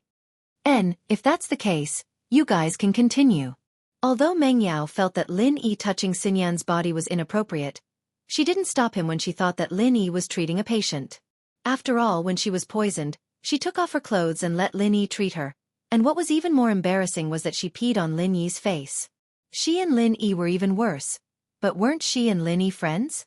What Meng Yao didn't know was that Xinyan had already let Lin Yi see her naked, and that she peed on Lin Yi as well. Who knew what she would think if she knew? Oh, shield bro, I've got a cold too. You should touch Shu later. Give her a massage. Yushu was curious why Xinyan felt so good just now, even moaning happily. She wanted to give it a try. Shu! Meng Yao grabbed Shu's ear and pulled her to the side, closing the car door for Lin Yi and Xinyan. Xinyan was a little speechless at Yushu. Wasn't this girl a little too open? How could he say such a thing in public? But she was a girl who dared to love and hate, stronger than she was. Xinyan couldn't help but smile bitterly at the thought of her own life and her engagement. With Meng Yao and Yushu outside, Xinyan didn't dare to moan anymore. She bit her lips and endured the pleasure, continuing to enjoy Lin Yi's massage. She didn't know why, but Xinyan felt a little excited. Was it because Meng Yao and Yushu were standing outside the car? Oh! Xinyan's mind wandered, and she couldn't keep her mouth shut. She didn't want to hold it in anymore though. Once was the same thing. Twice wasn't much. She'd get used to it after the third time. Because they were close, Xinyan's moans traveled into Meng Yao and Yushu's ears. Yao, listen, that Fox Wang seems to be having a good time. Yushu said. Don't give people random nicknames. Meng Yao frowned. She knew that Xinyan was moaning because of Lin Yi's massage, but was it really that good? Oh! Yushu said. But I think she's interested in shield bro? Xiao already told him to find a big wife, so why should we care? Meng Yao shook her head, remembering Xiao's words. Oh, even if he wants to find a big wife, we need to keep an eye on him. Even if Fox Wang wants to be shield bro's big wife, she'd have to please us first. We need to keep an eye on Xiao, Yushu said. Chapter 1926. Yeah. Meng Yao's eyes lit up. Xiao telling Lin Yi to find a main wife wasn't wrong, but she and Shu had to help her check as well. Even without Xiao, they still had to complete Tang Yun's request. Inside the car, Xinyan felt more and more comfortable. It was as if she was going to fly into the sky, and she was sweating as well. She had to admit that treating a cold like this was a pleasure, 1,000 times better than getting in 4 drip. I'm done. Lin Yi finished the massage. Lin Yi had wanted to use the needles, but Lin Yi threw them into his backpack after dealing with the 2 drug dealers. His backpack was in the dorm now, and Lin Yi didn't bother going back to get it. For a cold like this, there was no difference between massage and needles. Ah, it's done? It was only then that Xinyan realized that she was drenched in sweat, and that her clothes were all wet. But she did feel refreshed, and the dizziness she'd been feeling before was gone. She didn't want to leave, though. She felt like the treatment was going a little too fast. But she cursed herself for being shameless. Was she craving the feeling of Lin Yi's hands massaging her body? Xinyan's face was a little unreadable, and Lin Yi was a little confused. Why do you look a little weird? Am I not completely healed? Xinyan wanted to say, you're not healed? Check me again. But she didn't dare to do that. She felt that what she'd done these past few days had already crossed the line, even more so than anything she'd done since she was young. If she continued like this, wouldn't she become a bad girl? I'm healed. I'm healed. I'm just sweating a little, and I'm a little hot. I need to cool down. Xinyan said quickly. Book Ocean Pavilion. Net. Cool down? That won't do. Stay in the car and don't go out. Wait until the sweat is gone before you go out. Otherwise, you will catch a cold again. Lin Yi said. Okay, you go do what you need to do then. I'll be fine in the car, Xinyan said. Okay, then I'll leave first. Call me any time if you need anything. Lin Yi nodded. Since Xinyan's illness was cured, there was no point in him staying here any longer. Thanks. Xinyan said. What's there to thank? We're comrades. Lin Yi laughed. Yeah, we're comrades in arms. Xinyan said with a smile. Yeah, she and Lin Yi were comrades in arms. What was there to be so particular about? Lin Yi got off the car and nodded to Miss and Shu. Okay, let's go. Okay, Faubert said that he's inspecting the market in Donghai. Dad wants to expand his business here so that Pengzhan Industries can grow and see us more often, Meng Yao said. Faubert said that we'll call him when we get home and he'll come over. Then let's go back and wait for him now. Right, did you tell Grandma's son? Let her prepare some food and we'll eat at home tonight, Lin Yi said. I already told Grandma's son, and she's probably preparing it already, Meng Yao said. Right, Lin Yi, why are you still wearing the uniform from the military training? Oh, the previous set of clothes was dirty and I didn't have time to wash it, so I didn't change it, Lin Yi said. Meng Yao nodded and didn't say anything. The 3 got in the car, and Lin Yi drove back to the Xianxia district. As expected, when they got back to the villa, Grandma's son was busy in the kitchen. The fragrance from the kitchen made people salivate. Grandma's son is really good. Her cooking is even better than those chefs in the hotels. Meng Yao felt that it was really a happy thing to have Grandma's son as a housekeeper here. Lin Yi nodded. Lin Yi was also very confused about this. Grandma's son was a scavenger. How could she have such cooking skills? This was really a strange thing. But the most important thing was that Grandma's son's memory of the past was a little blurry. She couldn't remember the past, so Lin Yi knew nothing about her background. But one thing was certain. From all the signs, Grandma's son should be a person with a story, but for some reason, she lost her memory. Although she lost her memory, she didn't lose her cooking skills. It was probably an instinct. Of course, Lin Yi didn't deliberately ask about Grandma's son's past, nor did he try to help her recover her memory. Everyone had their own secrets and difficulties, and he didn't want to delve into it. What if it was a memory that Grandma's son didn't want to remember? Shaking his head, Lin Yi called Faubert. Little Yi, have you gone back? Faubert's voice came from the other side of the phone. Faubert, we're back. We're in the villa in the Xianxia district. Lin Yi said. Where are you? I looked at the location of a few buildings that are being sold and took some pictures. I'm going to discuss with Mr. Chu to see if it's a suitable place to set up a branch company in Donghai City. Faubert said. It's almost done now. I'll go over now. You can go to the villa area in the Xianxia district. My jeep is parked outside the villa. It's that one, Lin Yi said. Okay, I'll go over now. Faubert said. After hanging up the phone, Grandma's son came out with a plate of spicy chicken and placed it on the table. It was really delicious. It made people salivate at first glance. Mr. Lin, Miss Chu, when will the guests arrive? There are also a few hot dishes. It's better to eat them while they're hot. Grandma's son asked. They'll be here soon. They're not guests. They're all family. It's the housekeeper from Songshan City. Grandma's son, I told you before, Linny said. Ah! Grandma's son heard that it was Faubert. She suddenly blushed. She didn't know what to do. Just like that. From her point of view, Linny just said it casually last time. She would forget about it after a few days. She didn't expect Lin Yi to bring it up again. Grandma's son didn't know what to do. She wasn't ready yet. Hee, it's just a meeting. There's no other meaning. Get to know each other first. You're both housekeepers. You need to get to know each other. Lin Yi said. Yeah, Grandma Sunday Faubert is actually a very good person. Meng Yao also added. In fact, if Faubert and Grandma's son could be together, it would be a good thing. Not only would Faubert not be lonely, but Grandma's son would also have a companion. Plus they were all family. There wouldn't be any problems. Chapter 1927. Shuhai Pavilion. Meng Yao didn't want to see Faubert stay single with her dad. Her dad's situation was different from Faubert's. Her dad left because her mom left, but Faubert's wife and daughter both died. How pitiful. Then, I'll continue preparing. Granny's son was too embarrassed to say anything else. She turned around and went into the kitchen again. Not long after, the sound of a car came from outside the courtyard. Lin Yi, Meng Yao, and Shu guessed that it might be Faubert. They quickly went out to greet him, but it wasn't Faubert's car.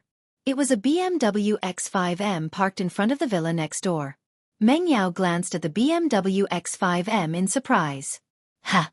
Did someone move into this house? Meng Yao asked as she looked at the BMW X5M in surprise. There was an empty villa next to the villa Lin Yi bought.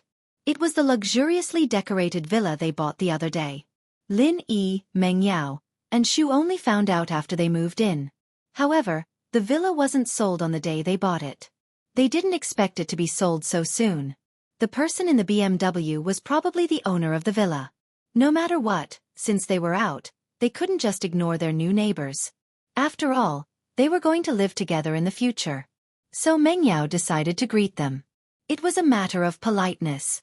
As for whether they could get along in the future, that was a matter of the future.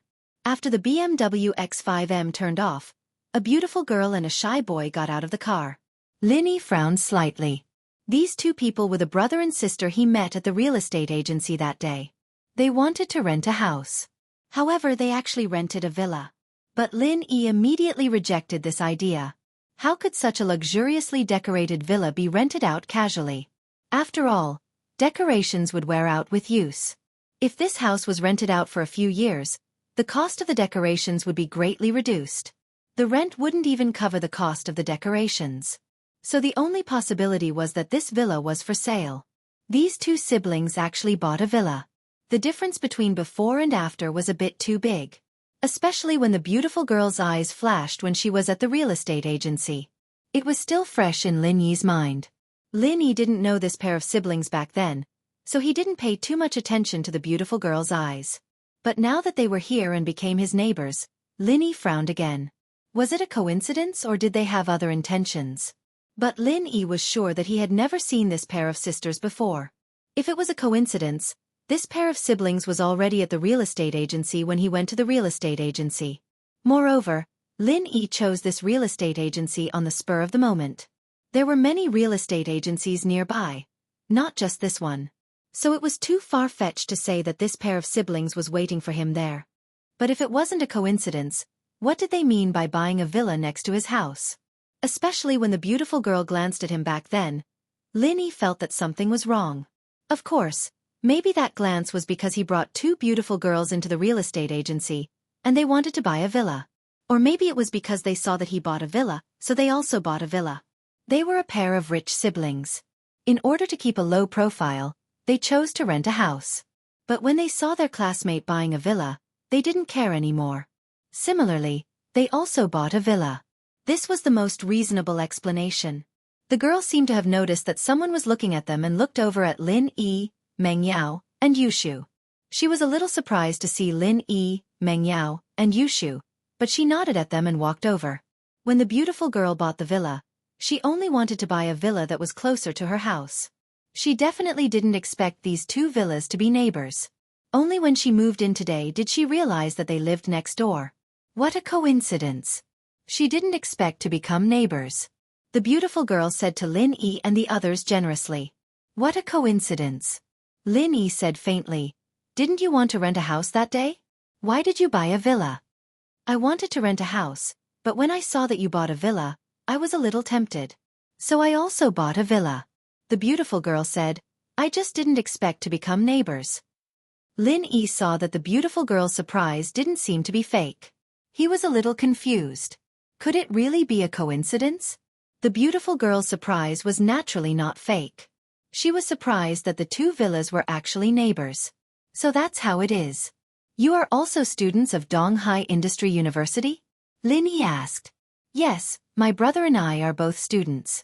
But after buying the villa, there was something at home that I didn't report. I took a day off to report tomorrow." Oh, Lin Yi nodded and didn't ask any more. "My name is Chu Mengyao. She's Yushu. Donghai Engineering University's Economics Department." Meng Yao heard that the siblings were also students of Donghai Engineering University. She immediately had a good impression of them. They were from the same school. It would be easy to get along with them. She could even visit them when she had nothing to do. "Ah, you are from the Economics Department. What a coincidence. My brother is also from the Economics Department." The beautiful girl said, "I'm Han Jingjing. This is my brother, Han Xiaochao. I didn't expect them to be from the same department." Han Jingjing asked, "You're not from the Economics Department?" Han Jingjing said, "No. I'm from the Biology Department." Han Jingjing said, "It's just a small major. I'm afraid you haven't heard of the Medicine Department." Lin Yi frowned slightly. The Medicine Department was a bit too much of a coincidence. But after Lin Yi confirmed that the two were not practitioners, he didn't continue to ask. Some things were useless even if he suspected them. He could only wait and see.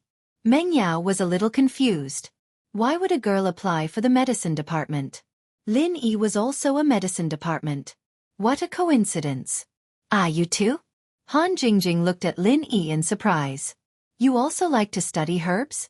And Lin Yi nodded. "That's great. Let's learn more from each other in the future. I like to study herbs too," Han Jingjing said happily as if she had found a confidant. But before Lin Yi could say anything, a Bentley drove over. It was Faubert's car. Lin Yi nodded at Han Jingjing. After hearing Han Jingjing and her brother's names, he was even more sure that he didn't know these two people. Even when he was on missions before, he had never heard of these two people. "Okay, we need to go tidy up the villa too," Han Jingjing said as she opened the trunk of the car and took out some blankets and daily necessities. It seemed like she was going to buy some things. To be continued. If you like this work, you are welcome to vote for me. Your support is my biggest motivation. Target equals _blank. Chapter 1928. This was one of the weakest points on the human body, and hitting it would cause a person to faint or even die. What Chi-Chi wanted to do was to hit it in one hit. Pang! A dull sound rang out, and Chi-Chi actually hit Naipeo's neck. Chi-Chi didn't dare stay long after the hit, and quickly retreated to the side. On the other side, Yubing wanted to keep the Zhuang brothers busy, but he realized that they didn't seem to have any intentions of doing anything. Evidently, they were very confident in Naipeo. But in Lin Yi's eyes, there was a flash of worry.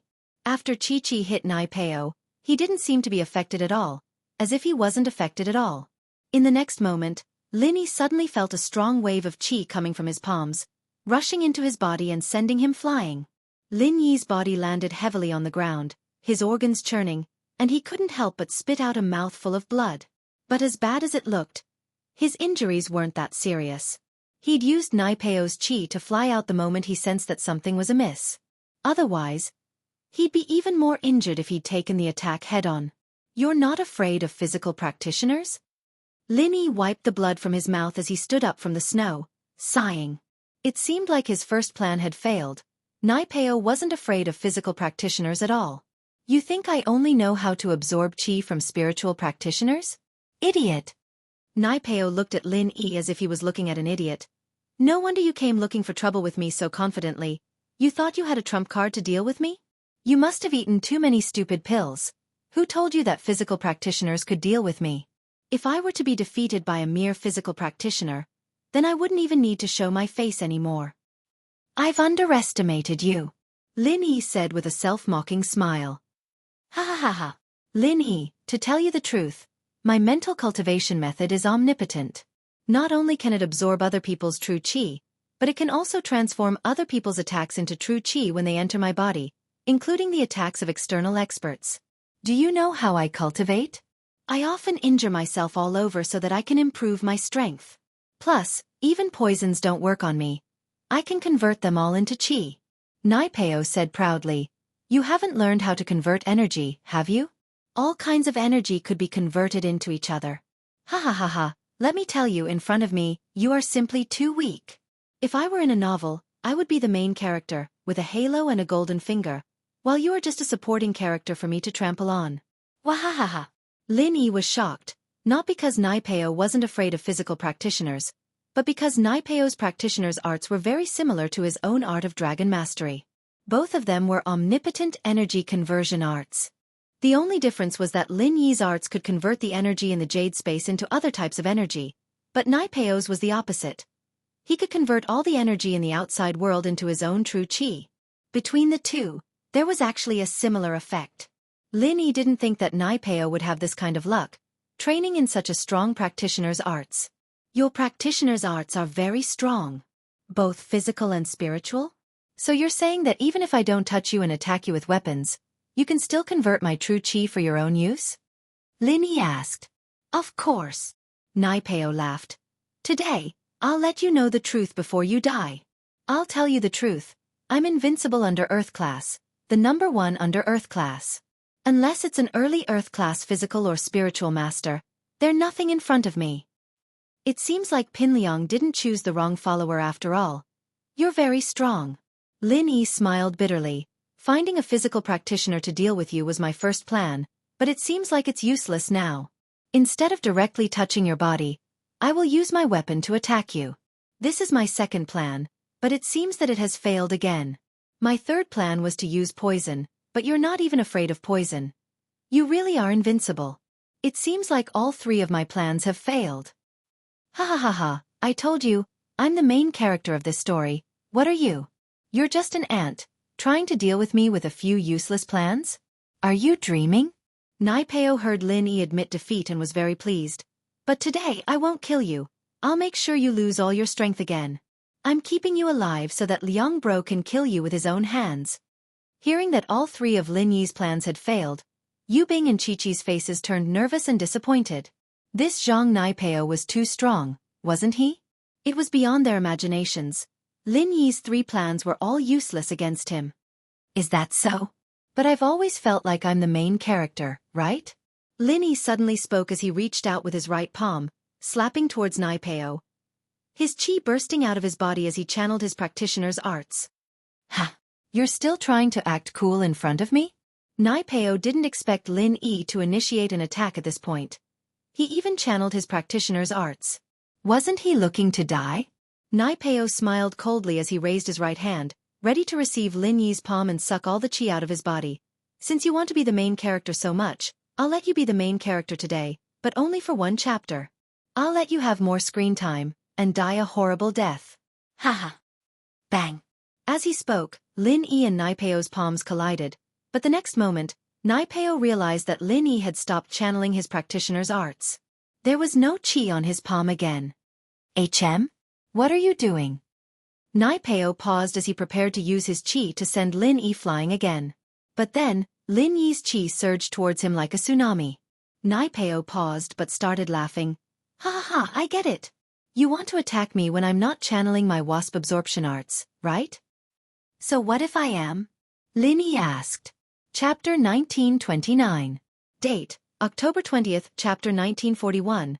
Faubert's wife Lin Yi glanced at the BMW's license plate and model.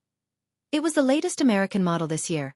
It hadn't been released in the country yet, so it had to have been imported not too long ago. The license plate, too, was the latest from East Box. It was obvious that it was a new car. He couldn't tell who the siblings were from the car.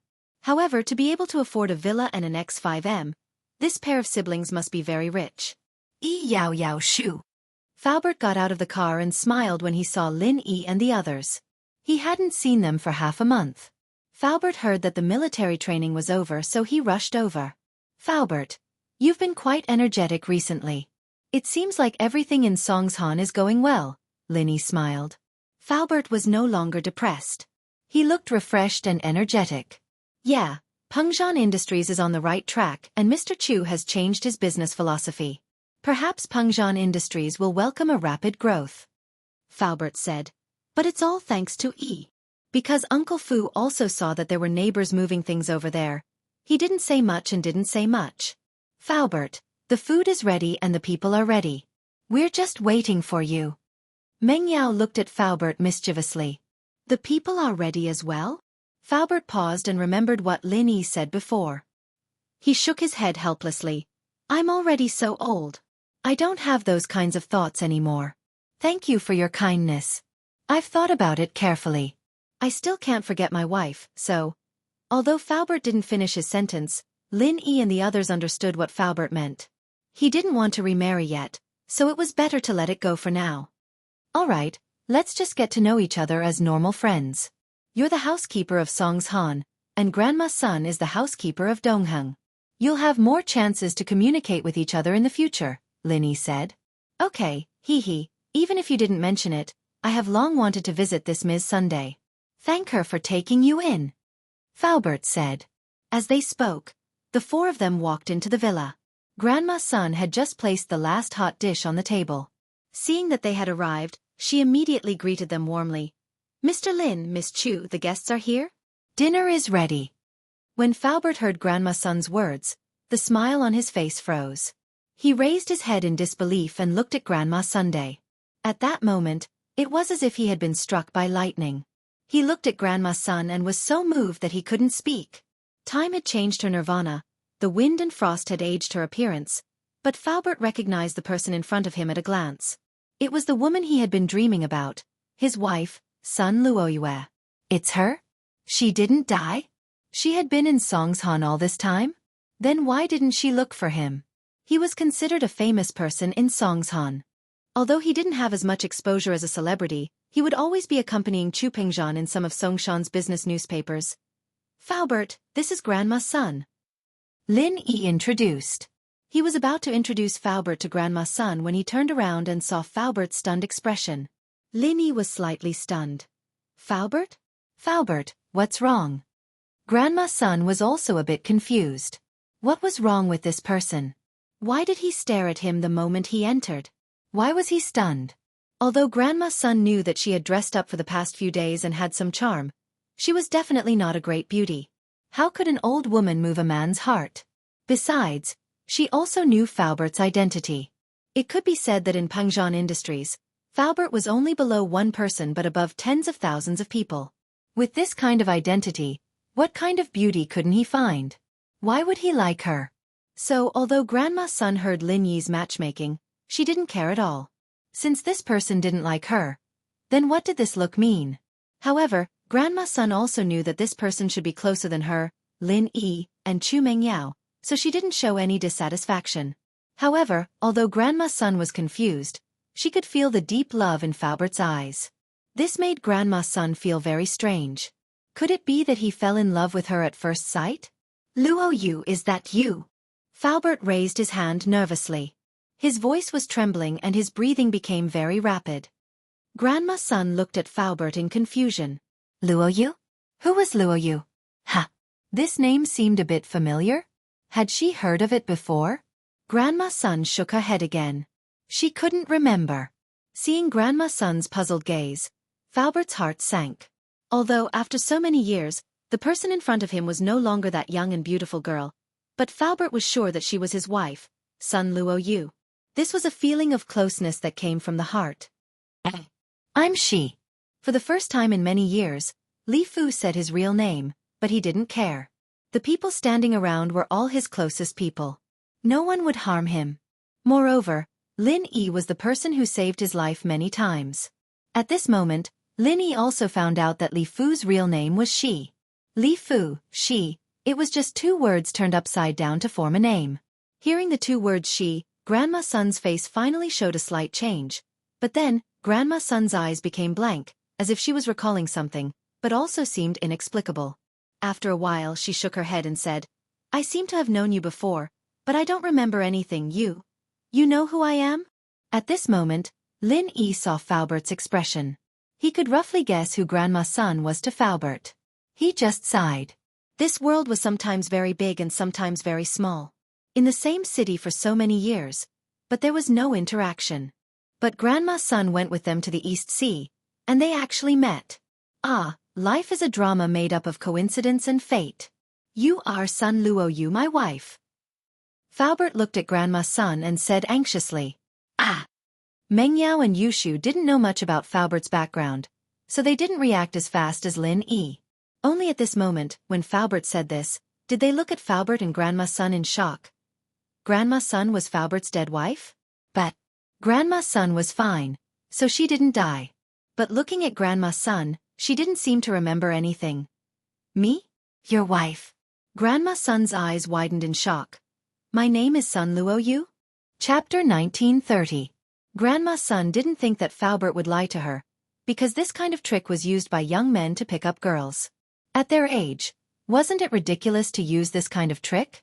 And with Faobert's identity, there was no need for him to make up this kind of lie. */*. That's right. Faobert nodded and said, there is a mole under your right armpit, and on your left calf, there is a 10-centimeter long scar. Ah! Although Grandma Sun knew that Faobert didn't seem to be lying, but at this time, when she heard Faobert say the characteristics of her body, she was still very surprised. Could it be that what he said was true? Was she really his wife? Naturally, Grandma Sun knew about the mole under her armpit, but she didn't know where the scar on her calf came from. She couldn't remember it at all, but Grandma Sun always wore long clothes and pants, so it was impossible for her to expose these two places. Even Meng Yao and Yushu, who lived with her, didn't know about it, so how could Uncle Fu know? Sure enough, it's really you. Although Faobert was confident before, at this moment, seeing Grandma Sun's expression, Faobert's heart relaxed. It was her, no mistake, his wife. For a moment, Faobert was filled with emotions, and tears flowed down his old face. How many years had it been? How many times had he seen her in his dreams? Although she was younger and more beautiful than she was now, those were all illusions. When he woke up from the dream, it was all in vain. Although the current Grandma Sun was no longer youthful and beautiful, it was real in front of him. And what Faobert cared about was not her beauty, but this feeling. Even if she was disfigured, crippled, or even turned into a vegetable, Faobert would still be by her side, until the end of time. I'm your wife? How come I don't remember? Grandma Sun looked at Faobert's excited look, and it didn't seem fake at all. But she had no memory at all. She only vaguely remembered that there seemed to be such a person in the depths of her memory. Yes. Faobert nodded heavily. Uncle Fu, Grandma Sun, I don't think we should just stand here. Let's eat something and talk. Lin Yi sighed. It seemed like things were getting a bit awkward. It wasn't as simple as he thought. By a freak combination of factors, he wanted to find an old partner for Faobert, but he found his first wife instead. But Grandma Sun had lost her memory. However, Lin Yi could feel it clearly. Grandma Sun was not a cultivator, but according to Faobert, she should also be a cultivator. No. Sun Jingyi was also a cultivator, but the Sun family's internal energy cultivation method was very strange. It was a supplementary cultivation method, and it had nothing to do with strength. It was impossible to see through one's strength. However, on Sun Jingyi's body, if he didn't look carefully, Lin Yi could still feel the fluctuations of qi. When he was a golden class, this feeling was almost non-existent, but after he reached the mystic class or even the earth class, he could still find some characteristics of a cultivator on Sun Jingyi's body. But these characteristics, on Grandma Sunday, not a single one. If it wasn't for Faobert being so sure that this person in front of him was his former wife, Lin Yi couldn't believe it. This person was the Sun family's genius who could help Faubert recover his qi and heal his injuries. Yes, yes. Look at me, I'm so excited. Faubert was a little apologetic. Everyone hasn't eaten yet, right? Let's eat together and talk.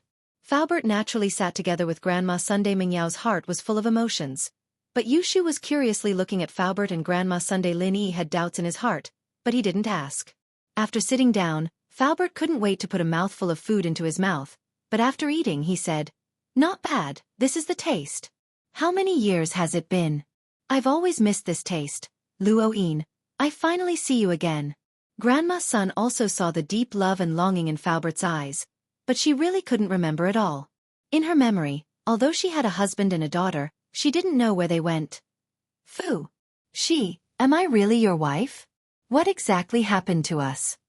Grandma Sun didn't think that Faubert was lying to her. She was just a scavenger before she became Lin Yi and Mingyao's housekeeper. With this identity, she was definitely not good enough for Faubert. Even now, she felt that there was a gap between the two of them. Plus, she was an old woman now, not beautiful at all. Faubert's love came from his heart, and he didn't want anything from her. So in her heart, Grandma Sun believed Faubert's words. While sighing that it was really a coincidence, she was also a little troubled. She couldn't remember anything. Faubert hesitated, but he didn't continue.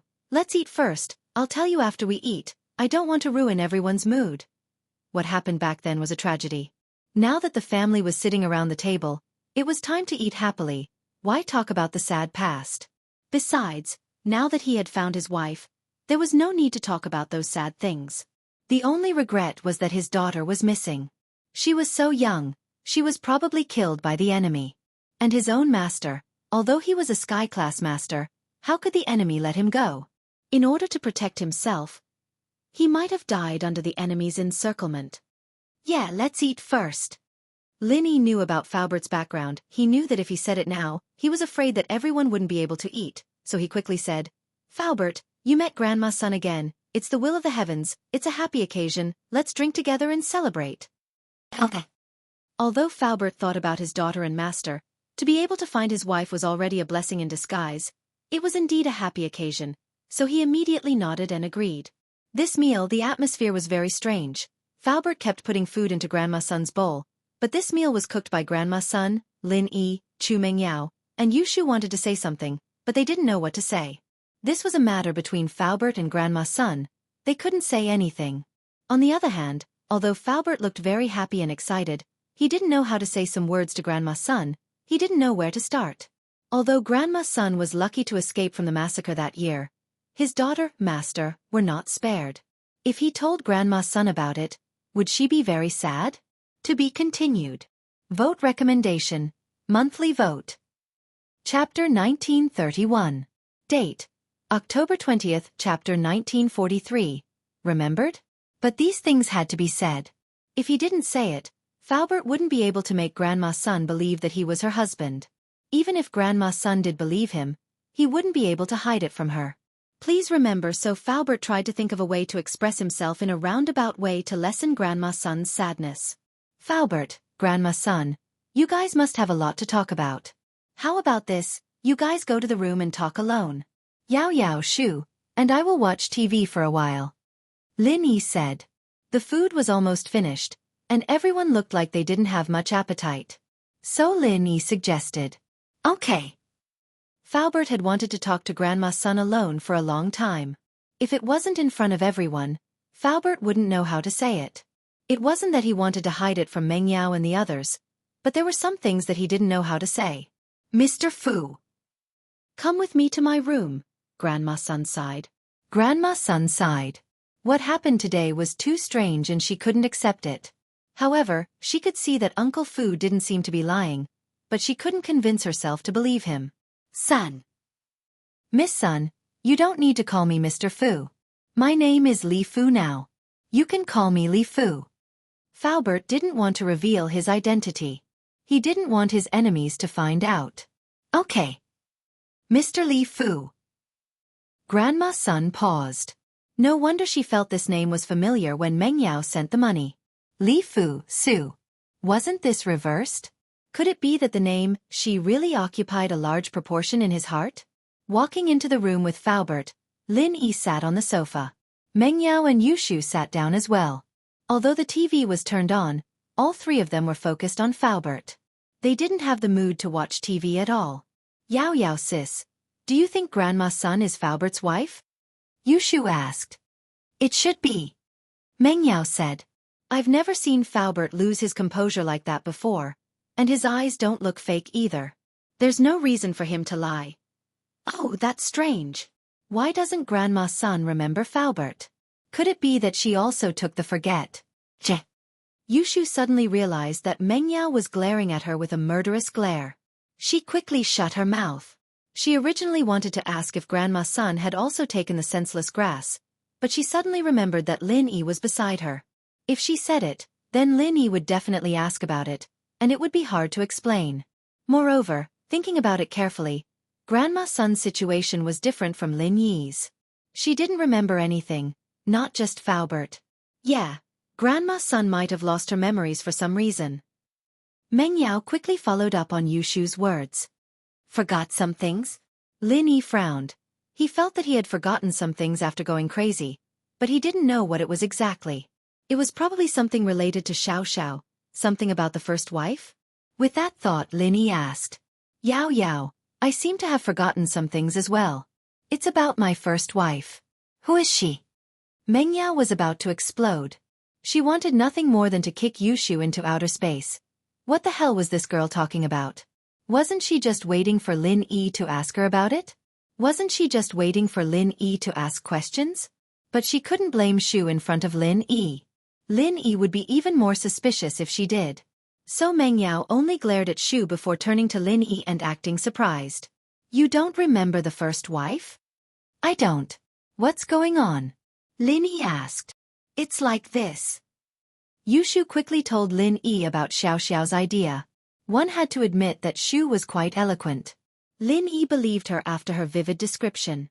So you're saying that I didn't like Xiaoxiao, that's why I took her in as a small wife, and she agreed to let me find a first wife? Lin Yi thought about it. He and Xiaoxiao didn't really have a good relationship. The girl was always messing with him, and he'd messed with her a couple of times. He only got together with her because he heard that she was sick. Then what Yushu said was possible. And with Xiaoxiao's personality, she was always encouraging him to play with her, so what she said was true. So he didn't have a first wife, and he was just looking for one? If that was the case, then it made sense. But why did he feel like it wasn't complete yet? That's right, that's it. Yushu said. The truth is, Yao Yao and I didn't know that Xiaoxiao had a terminal illness, so we kept pushing her aside.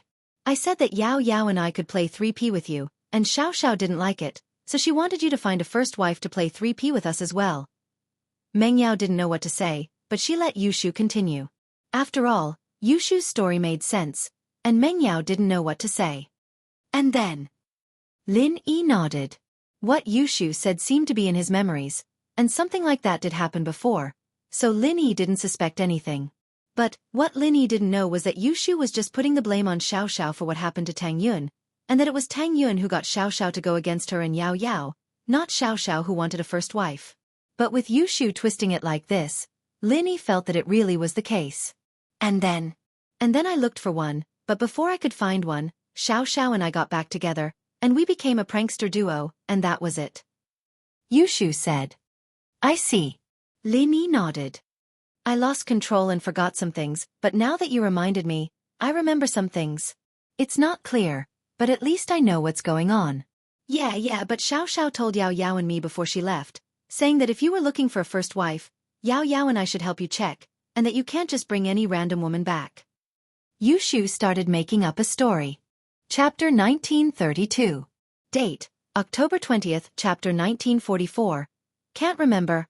Oh, I'll tell you guys if I want to. Please keep that in mind.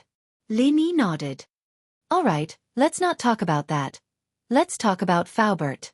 Right, Lin Yi, you know about Faubert's background, right? What's going on? Can you tell me and Shu about it? Meng Yao was afraid that Lin Yi would start asking questions again, and so she quickly changed the topic back to Faubert. She was also very curious as to what happened between Faubert and Grandma Sunday. Lin Yi obviously knew about it from his expression at the dinner table. All right. Lin Yi didn't have anything to do anymore. While Faubert talked to Grandma's son, Lin Yi told Meng Yao and Yushu about Faubert's family. The Miss Face was a little sad when Lin Yi was done, and Shu was silent as well. The two were evidently affected by Faubert's tragedy. Lin Yi didn't interrupt them, and Lin Yi felt the same sadness when he heard Faubert's story. After a while, Meng Yao spoke up. I knew that Faubert had a sad past, but I didn't know it was this bad. Yeah, I didn't think that Faubert's daughter, and his Shifu. Yushu was showing her true self now. Luckily, he found Grandma's son. That's a blessing in disguise. Yeah, as long as they can be together, they can spend the rest of their lives peacefully. Meng Yao nodded. But I don't know how Grandma's son lost her memories, and if she can recover them? Yushu said. Meng Yao was so pissed that she wanted to kick Yushu's chubby boobs to death. What the hell was this about amnesia again? Lin Yi, your medical skills are superb. Do you have a way? Meng Yao changed the topic to Lin Yi's medical skills, not giving Lin Yi much time to think. I'll give it a try. Lin Yi couldn't guarantee anything. He would check it later. Not long after Lin Yi finished speaking, Faubert and Grandma's son pushed open the door and walked out. Lin Yi saw that although Faubert's face was filled with relief, there was also some distress. Grandma's son's face seemed to be filled with sadness and confusion. Faubert, how is it? Meng Yao asked. I told her everything. But she couldn't remember anything. Faubert smiled bitterly. I'm not sure if I'm Mr. Li Fu's wife, because I really don't remember anything. Grandma's son said painfully. I can't remember anything, I have no memory at all, but I know that you guys wouldn't lie to me. Right, Faubert, when you and Grandma's son got married, didn't you have a marriage certificate? Lin Yi suddenly asked. This was the most important piece of evidence. Although these Wulin people didn't really care about the rules of the common world, it was still possible for them to go through the motions. Yes, but we didn't even have time to save our lives when the whole family was annihilated. Where would we get the chance to take those things out? Faubert smiled bitterly. My identity as Li Fu was also registered by Mr. Chu. But there should be a record in the civil office, right? Wouldn't we know when we check? Lin Yi said. If it's registered in another province, I can ask Huaijuan or Lingshan to do it. It should be easier for them. That's right. Faubert's eyes lit up. Luoyue, when we got married, we took a picture too. There must be a record. We'll know when we check. Yeah. Grandma's son believed Faubert's words, but she didn't mind confirming it if there was evidence. Lin Yi didn't waste any time, calling Huaijuan's number and telling him about the situation. Huaijuan agreed without hesitation, since it was a piece of cake for him to investigate a marriage registration. Not long after, Huaijuan sent an email to Lin Yi's phone. It was the record of Sun Luoyue and Shi's marriage. One had to admit that Huaijuan was very efficient. It was already time to get off work, but Huaijuan still got the record in a short amount of time. He passed the phone to Faubert and Grandma Sunday. Lin Yi said. It's here. Now, Grandma's son, do you believe me? It's really like this. Grandma's son looked at the record on the phone. A complicated expression appeared on her face. After all, what Faubert said was very sad, but Grandma's son didn't have any memories of it. But now that her identity was confirmed, Grandma's son's heart felt empty. Although she found her husband, her daughter and her husband's master were probably gone. This difference between happiness and sadness made her silent again. Grandma's son, the dead are long gone. It's been so long, don't think about it. Now that we found Faubert again, isn't it a blessing in disguise? If it wasn't for fate, we might not have met again. Lin Yi said. Yeah. Grandma's son nodded and sighed. She felt a little better. So, I was a practitioner, and a member of the noble house Sun? Of course. Faubert nodded. But now Grandma's son's eyes showed a trace of confusion again. This feeling of not remembering anything was very depressing. She tried her best to remember the past. If she could remember the past, then she might know some things that Faubert didn't know, and that was the whereabouts of her daughter and master. If she didn't know these things, then it would be fine. But since she knew, Grandma's son was naturally very eager to know the answer. She frowned, as if she was trying hard to remember something, but to no avail. No, I still can't remember. I don't remember anything. There are some vague impressions, but I don't know what they are. Grandma's son, are you remembering? Lin Yi asked. Yes, if you can remember what happened in the past, maybe you will have some clues about your daughter and master. You can also know a little about your enemy. Grandma's son nodded and said. Grandma's son, let me help you check it. Lin Yi didn't know what Grandma's son meant. Although he wanted to help, if Grandma's son didn't want to remember the tragic past, then Lin Yi wouldn't interfere. That was because it was not a happy thing for anyone. It would only make them more depressed and sorrowful. But Grandma's son clearly wanted to remember what happened in the past and find some clues. So Lin Yi naturally had to find a way to help. Chapter 1933. Date, October 20th, Chapter 1945. The Cause of Amnesia, Part 1. Right, Lin Yi, you're a miracle doctor. Faubert was happy when he heard that Lin Yi wanted to help. Yes, Mr. Lin is a miracle doctor. I had a stroke with crooked mouth and eyes and rheumatism on my leg, but miracle Dr. Lin cured me instantly. Grandma's son was full of confidence when she remembered that Lin Yi also cured her illness. Heh, I can only check whether it can be cured or not. I'll try my best. When Lin Yi cured Grandma's son's crooked mouth and leg, he didn't check on Grandma's son's other physical conditions. After all, time was limited and Lin Yi's goal was to cure Grandma's son's crooked mouth and leg and then frame Jianghu Jun. Okay, what do you need me to do? Grandma's son asked quickly. Grandma's son, just sit on the sofa and stretch out your hands. I'll check your pulse. Lin Yi could use his pure energy to check other people's body condition, so Grandma's son didn't need to do anything, just relax. Okay. Grandma's son nodded and sat next to Lin Yi on the sofa and stretched out her hands. Lin Yi grabbed Grandma's son's meridians and started to check her body condition with his pure energy. However, as soon as he started, his pure energy was blocked. Lin Yi found that most of Grandma's son's meridians were destroyed and the rest were blocked by blood clots. Although it wasn't as serious as Yang Huijuan, it was impossible for her to become a practitioner and practice pure energy. This situation was very similar to Faubert's.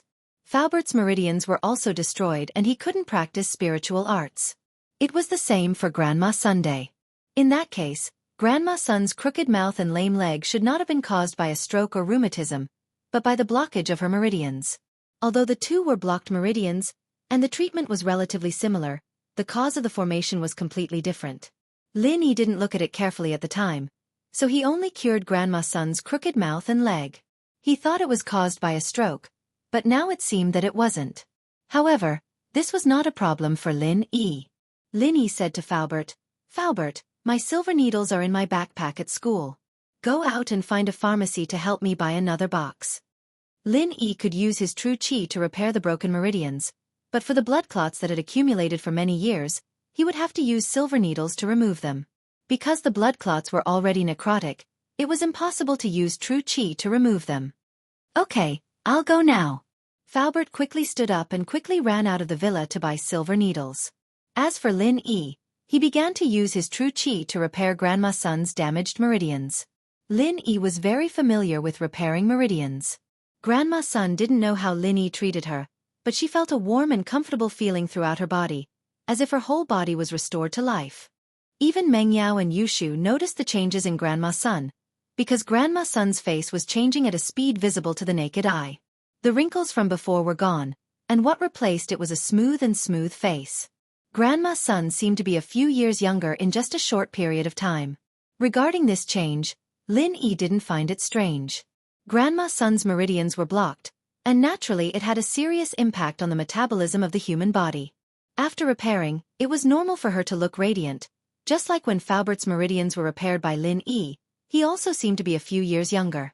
It was just helping Grandma Sun to repair her meridians, not increasing her strength, so Lin Yi was very familiar with it. Now that Lin Yi had practiced the second stage of the art of dragon mastery, it was a piece of cake for him to practice the first stage of the art of dragon mastery.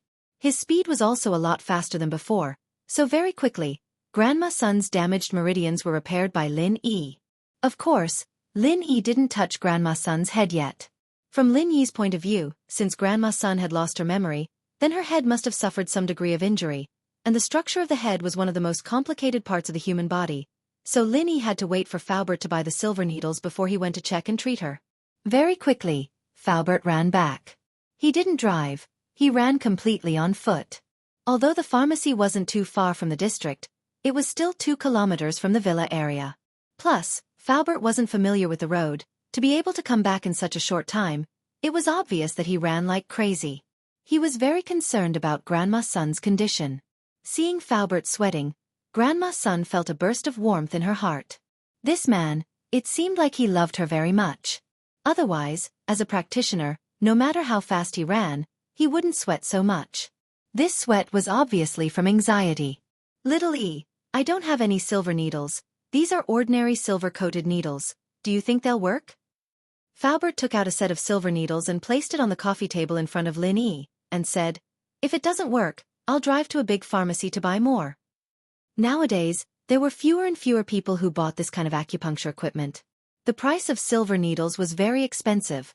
Normal pharmacies wouldn't buy them. Silver-coated needles were already very good, but in Lin Yi's eyes, this thing was just a tool. The key was the use of qi, so the material didn't matter. "Okay, I'll take this." Lin Yi nodded, opened the needle box, took out a few silver needles, and casually inserted them into Grandma Sun's body. But everyone present knew that it wasn't casual. But Lin Yi's technique was too brilliant, it had reached the level of flowing water. With the improvement of his strength, the use of silver needles with qi, Lin Yi didn't have the initial feeling of difficulty. When he was treating Lu Jianghu, Lin Yi would be very tired after a set of acupuncture. But now, that feeling didn't exist anymore. "Grandma Sun, don't think about anything now, I'll help you check the injury on your head," Lin Yi said. "Okay." Grandma Sun quickly closed her eyes, not daring to think about anything else. And Lin Yi began to use qi to carefully check the condition of Grandma Sun's head, but as he probed deeper, Lin Yi let out a surprised cry, "Huh!" Hearing Lin Yi's exclamation, Faubert's face was slightly surprised, but he didn't dare to ask anything. He didn't know what happened to Lin Yi, so he could only carefully guard the side, waiting for Lin Yi's orders. The condition of Grandma Sun's head made Lin Yi feel very strange. It can be said that Grandma Sun's head was not injured. It was not like what Lin Yi thought. There was a blood clot pressing on the nerves or blocking the meridians, causing amnesia. Chapter 1934. Date, October 20th, Chapter 1946. The cause of amnesia, Part 2. Instead, in Grandma Sun's head, there was a strange ball of qi that was wrapping around a part of Grandma Sun's brain. This was the first time Lin Yi had seen something like this. Could it be that the qi had affected Grandma Sun's memory? However, under Lin Yi's investigation, although the qi was strange, it didn't seem to have any evil intentions. It didn't seem like it was purposely set up by a master, but it seemed to have naturally appeared. It was very comfortable in Grandma Sun's head, and there wasn't a single trace of repulsion.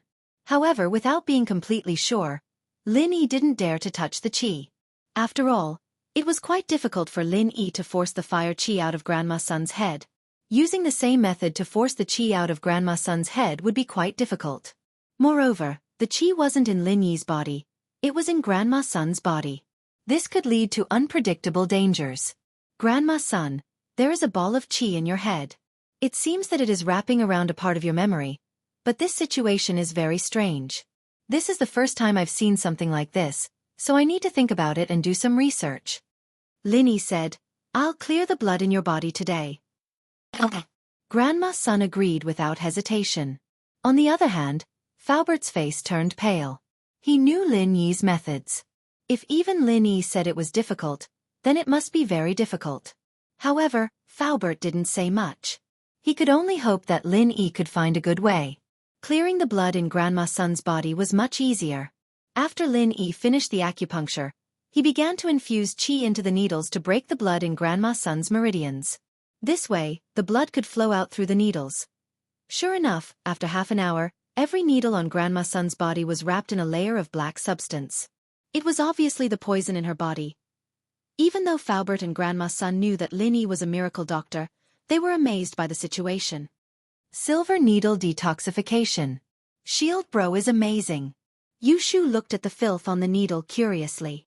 Shield Bro, do I have some kind of poison in my body? Like fire poison? Maybe you can help me purge it? Shoo, don't mess around. Don't disturb Lin Yi. Mengyao was worried that Yushu would disturb Lin Yi. Don't worry, it's over. Lin Yi pinched the last needle and released it. He smiled at Xiao Shu. You're not sick, why are you queuing? Oh, just in case. Shield bro, can you help her check again? You can take off her clothes. Yushu said. Meng Yao was speechless. Why did you have to come up with so many excuses if you wanted to take off your clothes for Lin Yi?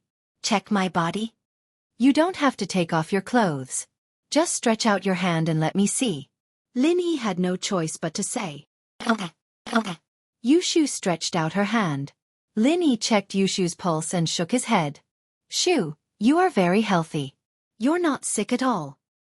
I see, I don't need to purge the poison. Yushu said disappointedly. Ha! No need.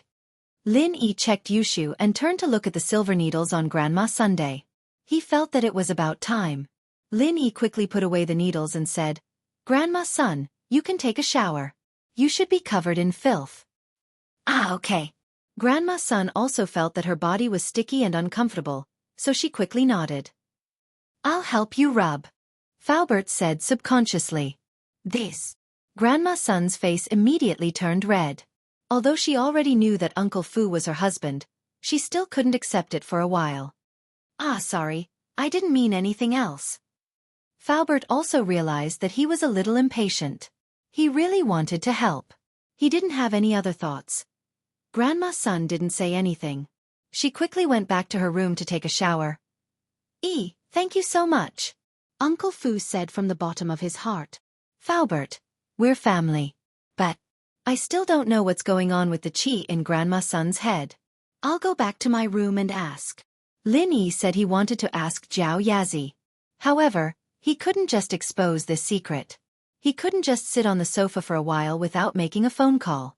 Okay. Go and ask. Faubert said quickly. After saying it, he felt that he was too anxious. He suddenly felt a little embarrassed. I'm a little too anxious. It's nothing. I'll go and call now. Lin Yi smiled. He understood Faubert's feelings. Back in the room, Lin Yi didn't delay. He went directly into the jade space and said to Zhao Yazi, Zhao Lao, I encountered a strange phenomenon today. Lin Yi told Zhao Yazi about Grandma Sun's situation. There's qi in her mind, but this qi doesn't have any evil intentions? And she lost her memory? After listening to Lin Yi's words, Zhao Yazi repeated Lin Yi's words. Then he said, your situation, although I haven't encountered it before, I can make some guesses. What guess? Lin Yi asked quickly. As you said, she was a cultivator before she was injured and lost her memory. Then that qi is very likely to be produced by her. Zhao Yazi said. Produced by herself? What does that mean? That is to say, Grandma Sun lost her memory? Lin Yi asked curiously. You can say that. Zhao Yazi said, this is a cultivator's instinct. Under certain circumstances, the body's potential is stimulated and the memory in the mind is wrapped with qi. Wrapping memory with qi? Why would she do that? Lin Yi was even more puzzled. There are two possibilities. The first is that when she encounters some kind of danger and her life is in danger, there is a piece of memory that she is reluctant to part with before she dies. This piece of memory will be wrapped by the true qi that stimulates her body's potential. This is the so-called magical reincarnation with memories. In my memory, a friend of mine who is a science geek once did research on reincarnation. This situation does not necessarily apply to cultivators. Even ordinary people may stimulate their potential at the last moment of their lives and wrap their precious memories in the stimulated true qi. Then, after they die, this set of memories wrapped in true qi will exist in the form of free electric waves. Chapter 1935. Date: October 20th. Chap. 1947 is thoughtful. If someone's brainwave vibration frequency is similar to the vibration frequency of this memory, then it is possible that this brainwave will be attached to this person. This is also when some people suddenly discover that they have a lot of knowledge that they didn't know before, or the brainwave of this memory is strong enough to replace the original owner's thoughts. This is the legendary possession. Of course, this brainwave can also travel back to the past or to another world. This is the so-called rebirth and transmigration. Zhao Yazi said. 7 by 24 hours of continuous updates of pure TXT handwritten novels, ugh. Elder Zhao, I don't want to transmigrate yet, and I don't want to be reborn. Can you talk about the second possibility first? Lin Yi smiled bitterly. There really were scientists who wanted to research reincarnation? Then this scientist must be a great person. Haha, I'm just saying. It's impossible for you to transmigrate and be reborn. Do you think it's that easy? Even my scientist friend hasn't found a specific method to do it. Zhao Lao shook his head and said, the second possibility I'm talking about is that her family was destroyed. This is a sad past. She couldn't believe what happened in front of her, and she didn't want to believe it. So she wrapped this sad memory with her Xianxia, causing her to lose her memory. Obviously, this is the second possibility. Jiao Yazi said, and this possibility is quite common. It's not just her, other ordinary people will also have similar situations. This is commonly known as memory sealing. It's a person forcing themselves to forget a certain part of their memory.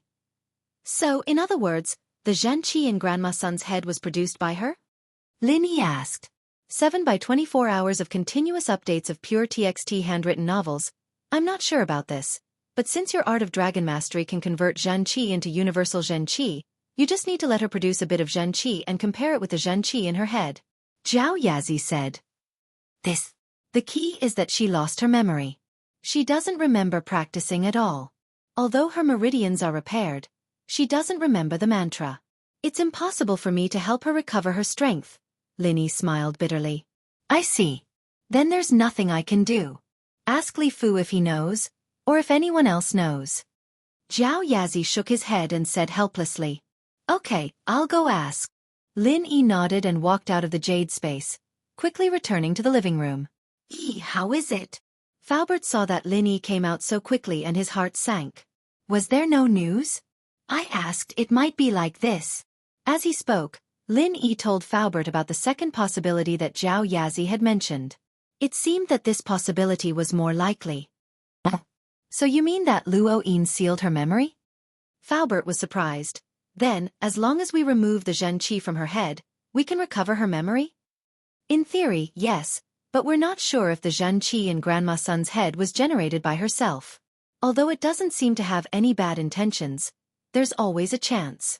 If something happens when we remove the Xianxia, the consequences will be unimaginable. Lin Yi smiled bitterly. If there really was a problem with the Xianxia, it could even explode. If Grandma Sun's head exploded, even if Lin Yi was the reincarnation of Zhang Liju, he wouldn't be able to do anything. How do we determine it?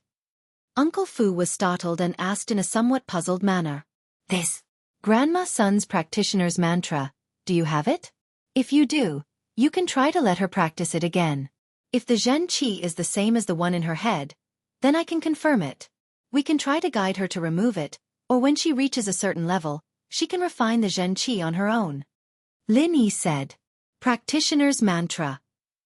Faubert smiled bitterly and said helplessly, I did have it before, but I didn't bring it with me when I left. Normal people can't practice House Sun's mantra, so I didn't purposely memorize it. House Sun? Does that mean that the practitioner's arts are the same as Grandma Sun's? Lin Yi's eyes suddenly lit up and asked. Yes, you mean. Faubert could more or less guess what Lin Yi meant. Sun Jingyi. Lin Yi nodded and said, she also practices House Sun's mantra. I just need to ask her for the mantra. Well, there's no need to go through so much trouble. I'll just check what her Xianxia is like. That's great. Faubert heard that he found a way and was very happy, but his face suddenly tightened and said, All right, little Yi, don't tell anyone from House Sun that you found Sun Luoyue. Oh. Lin Yi was slightly stunned, but he quickly figured out Faubert's concerns. Faubert, you're afraid that your enemies will get the news and come looking for you? That's right. Faubert nodded and said, some things have to be guarded against. Although House Sun won't harm Luoyue, if the news is leaked, it won't be worth it. Okay, I won't say it. Lin Yi said. While they were talking, Grandma Sun had finished her bath and walked out of the room. But at this moment, Grandma Sun's skin, temperament, and appearance all had a qualitative change. Grandma Sun's skin became fairer and more lustrous. The wrinkles on her face disappeared. If she was an old woman before, now she was a beautiful young woman. This change made Faubert surprised and happy. Although he wouldn't mind what Grandma Sun looked like, who didn't want their wife to be prettier? Faubert knew that this was all thanks to Lin Yi. Grandma Sun was also a practitioner, So after her meridians were opened, she would naturally look younger. This was a very normal thing. That's amazing, Yushu said in surprise. I didn't expect Grandma's son to be such a beauty.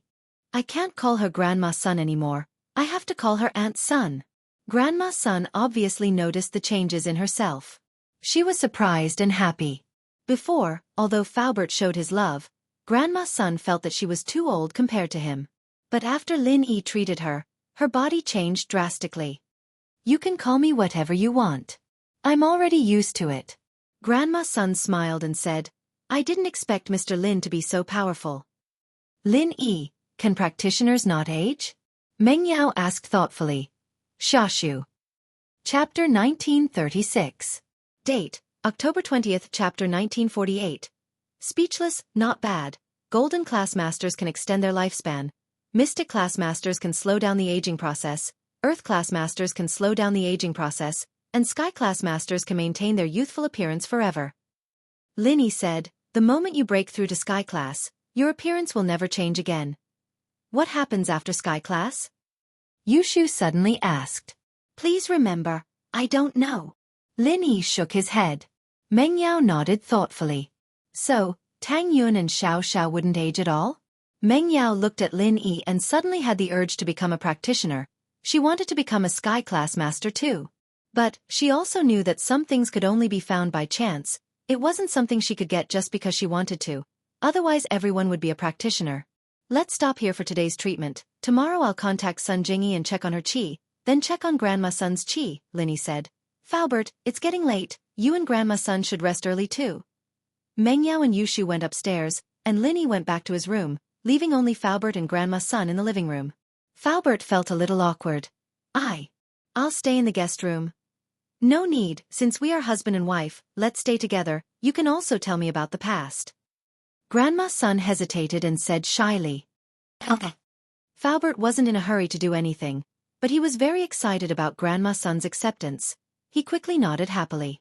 Seeing Faubert act like a child, Grandma's son shook her head helplessly, but at the same time, she felt warm in her heart. The next morning, Faubert and Grandma's son woke up early with a light smile on their faces. Although Grandma's son hadn't recovered her memories yet, it was obvious that she had accepted Faubert. The two were busy preparing breakfast in the kitchen, and Lin Yi, Meng Yao, and Yushu smiled as they watched them. Faubert is so happy. It's the first time I've seen him so happy. Yushu's impression of Li Fu was that he was a serious man, not a single hair out of place. Even when he'd been staying in the villa and preparing breakfast for them in the mornings, he'd never looked this serious. He'd never smiled like this before. Uncle Fu found his wife, but where's my mom? Meng Yao's eyes were filled with a sense of loss and loss. Yao Yao, does Uncle Chu not know about your mom? Lin Yi asked. Daddy. He knows, but he won't tell me. He said I'm still young, some things are better left unknown. Meng Yao shook her head. Lin Yi paused. Could there be some sort of secret behind all this? But since Peng Zhan didn't want to talk about it, he didn't say much. Every family had their own. Maybe something unexpected happened. After breakfast, Lin Yi, Meng Yao, and Yushu left the villa, ready to drive to school. Coincidentally, the siblings from the villa next door came out as well, obviously going to school as well. What a coincidence.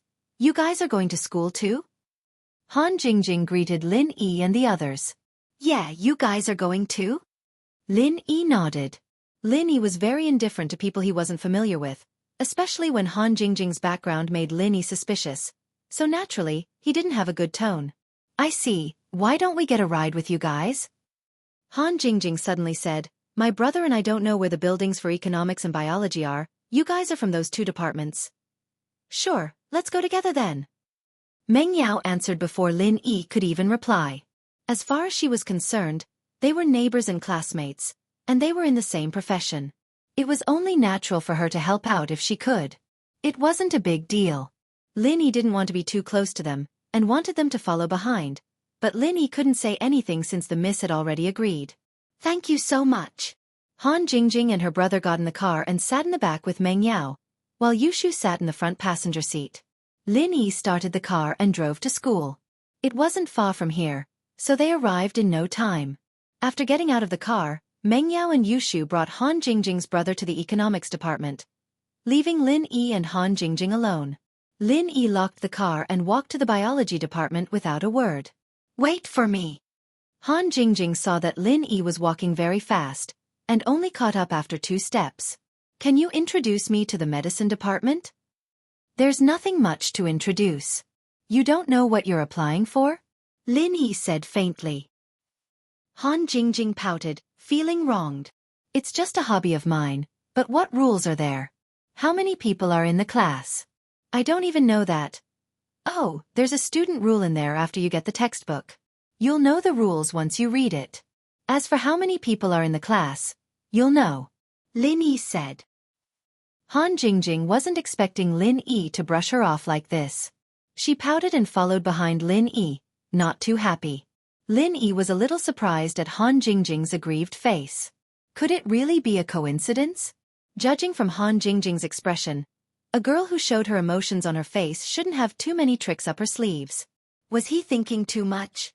But they hadn't walked far when Lin Yi heard Han Jingjing mumbling behind him. Ignore me, I'll kick you to death, I'll kick." Lin Yi was sweating. Wasn't this girl's temper a little too bad?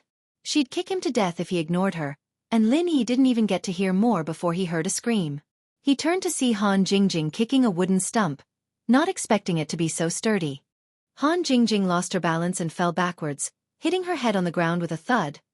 Lin Yi's eyes widened in shock. This girl. Wasn't she a little too fierce? Falling backwards after kicking a wooden stump?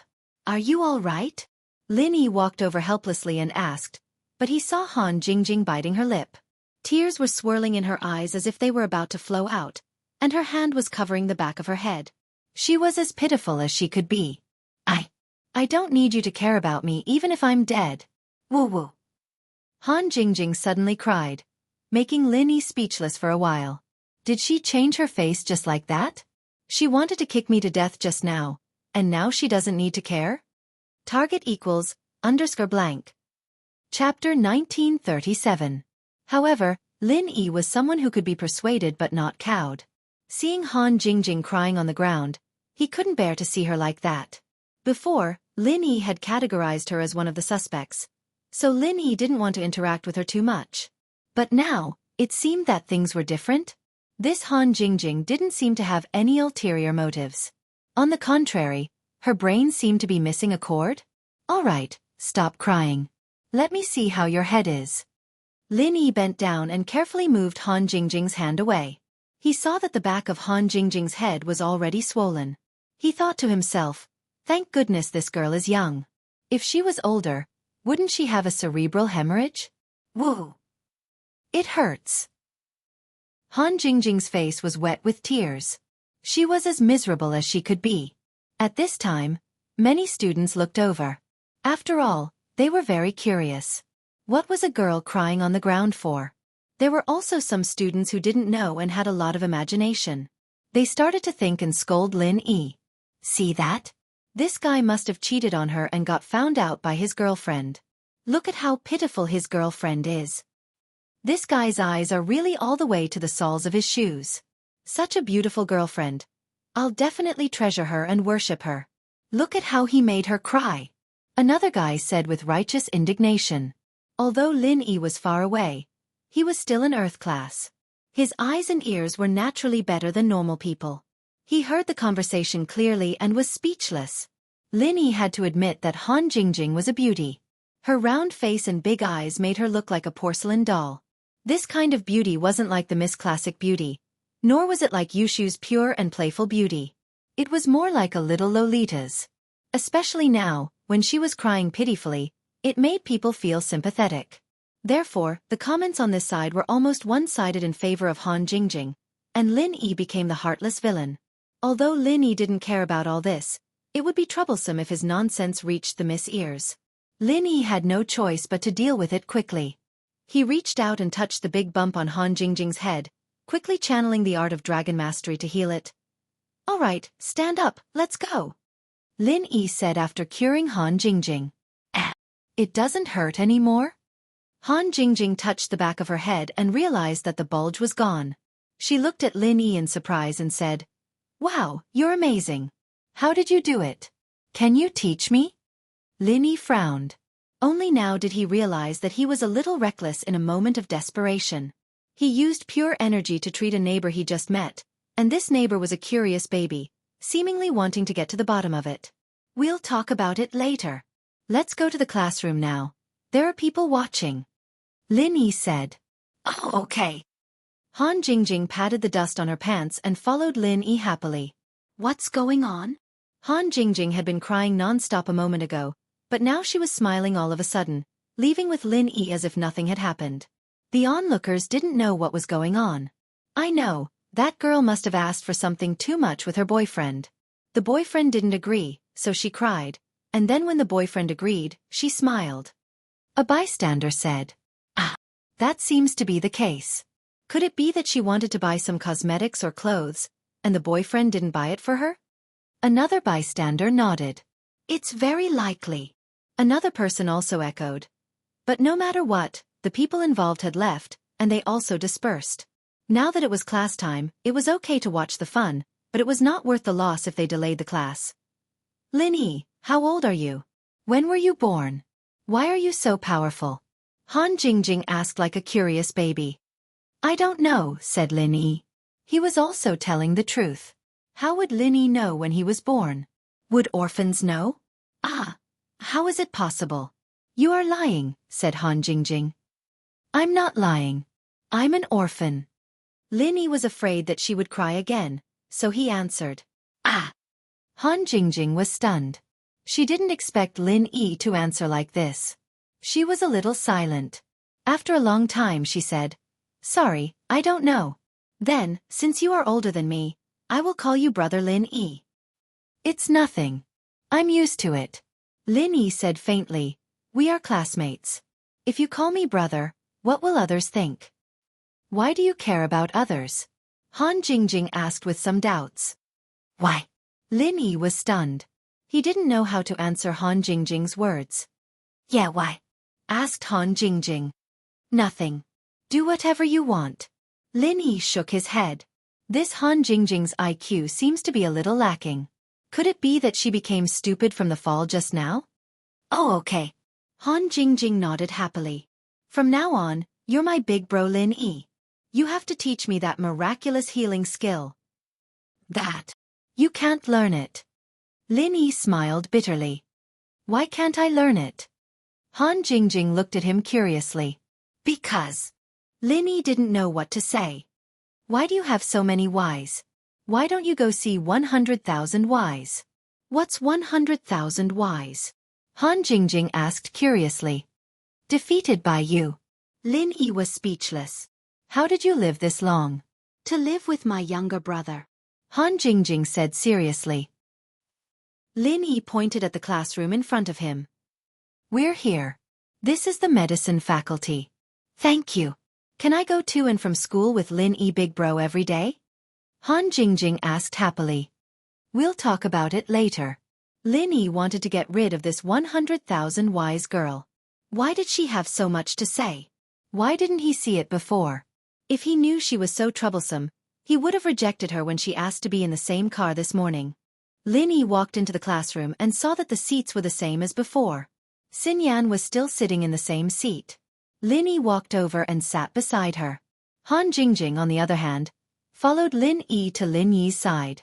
Han Jingjing's appearance attracted the attention of the students in the class. Xinyan was also a beauty in the school, but she was taken as soon as she arrived. The boys didn't have any ideas about her. Chapter 1938. But Han Jingjing was different. A beauty like her attracted the attention of all the bachelors. Even Yu Coiling Tiger took a few more glances at her. But Han Jingjing seemed to have come with Lin Yi. Why else would she be standing next to Lin Yi's seat? What else do you want? Lin Yi frowned as he looked at Han Jingjing. Where should I sit? Han Jingjing asked. Anywhere you want. Aren't there a lot of empty seats here? Lin Yi pointed at the empty seats around him. Then can I sit next to you, big brother Lin Yi? Han Jingjing looked at Lin Yi with a pitiful look. There's no space next to me. Can you sit in the aisle? Lin Yi rejected Han Jingjing's request immediately. He wouldn't be able to go to class if he agreed to it. Lin Yi wouldn't be able to do anything else either. Let this big sister sit there, and you sit in the middle. Wouldn't I be able to sit next to you then? Han Jingjing's logic wasn't wrong. No. Lin Yi didn't wait for Xinyan to say anything. Han Jingjing still wanted to say something, but Boss Bai walked into the classroom with a textbook in his hand. Han Jingjing had no choice but to find a random seat and sit down, a little depressed. Xinyan looked at Han Jingjing curiously, then at Lin Yi. She wanted to ask something, but didn't want Lin Yi to think that she was being nosy. Han Jingjing's here already? The moment Boss Bai entered the classroom, he saw Han Jingjing. He nodded to her and said, "Let me introduce her to you. This is Han Jingjing, the second female student of our medicine major. She was delayed by something before and only came to school today." Something to attend to before? Was she trying to avoid military training? Some of the students in the classroom couldn't help but think of Han Jingjing, a delicate beauty. It wasn't a big deal to run away. Therefore, after Boss Bai's introduction, there was a warm applause in the class. Obviously, these boys expressed their warm welcome to Han Jingjing. All right, that's all for the introductions. Let's get ready for class. Boss Bai knocked on the podium and said, "Our major is special. Other majors usually don't have specialized courses in the freshman year, but ours is different. We have specialized courses from the freshman year, and they take up a large proportion. Of course, all the professional courses will be taught by me alone."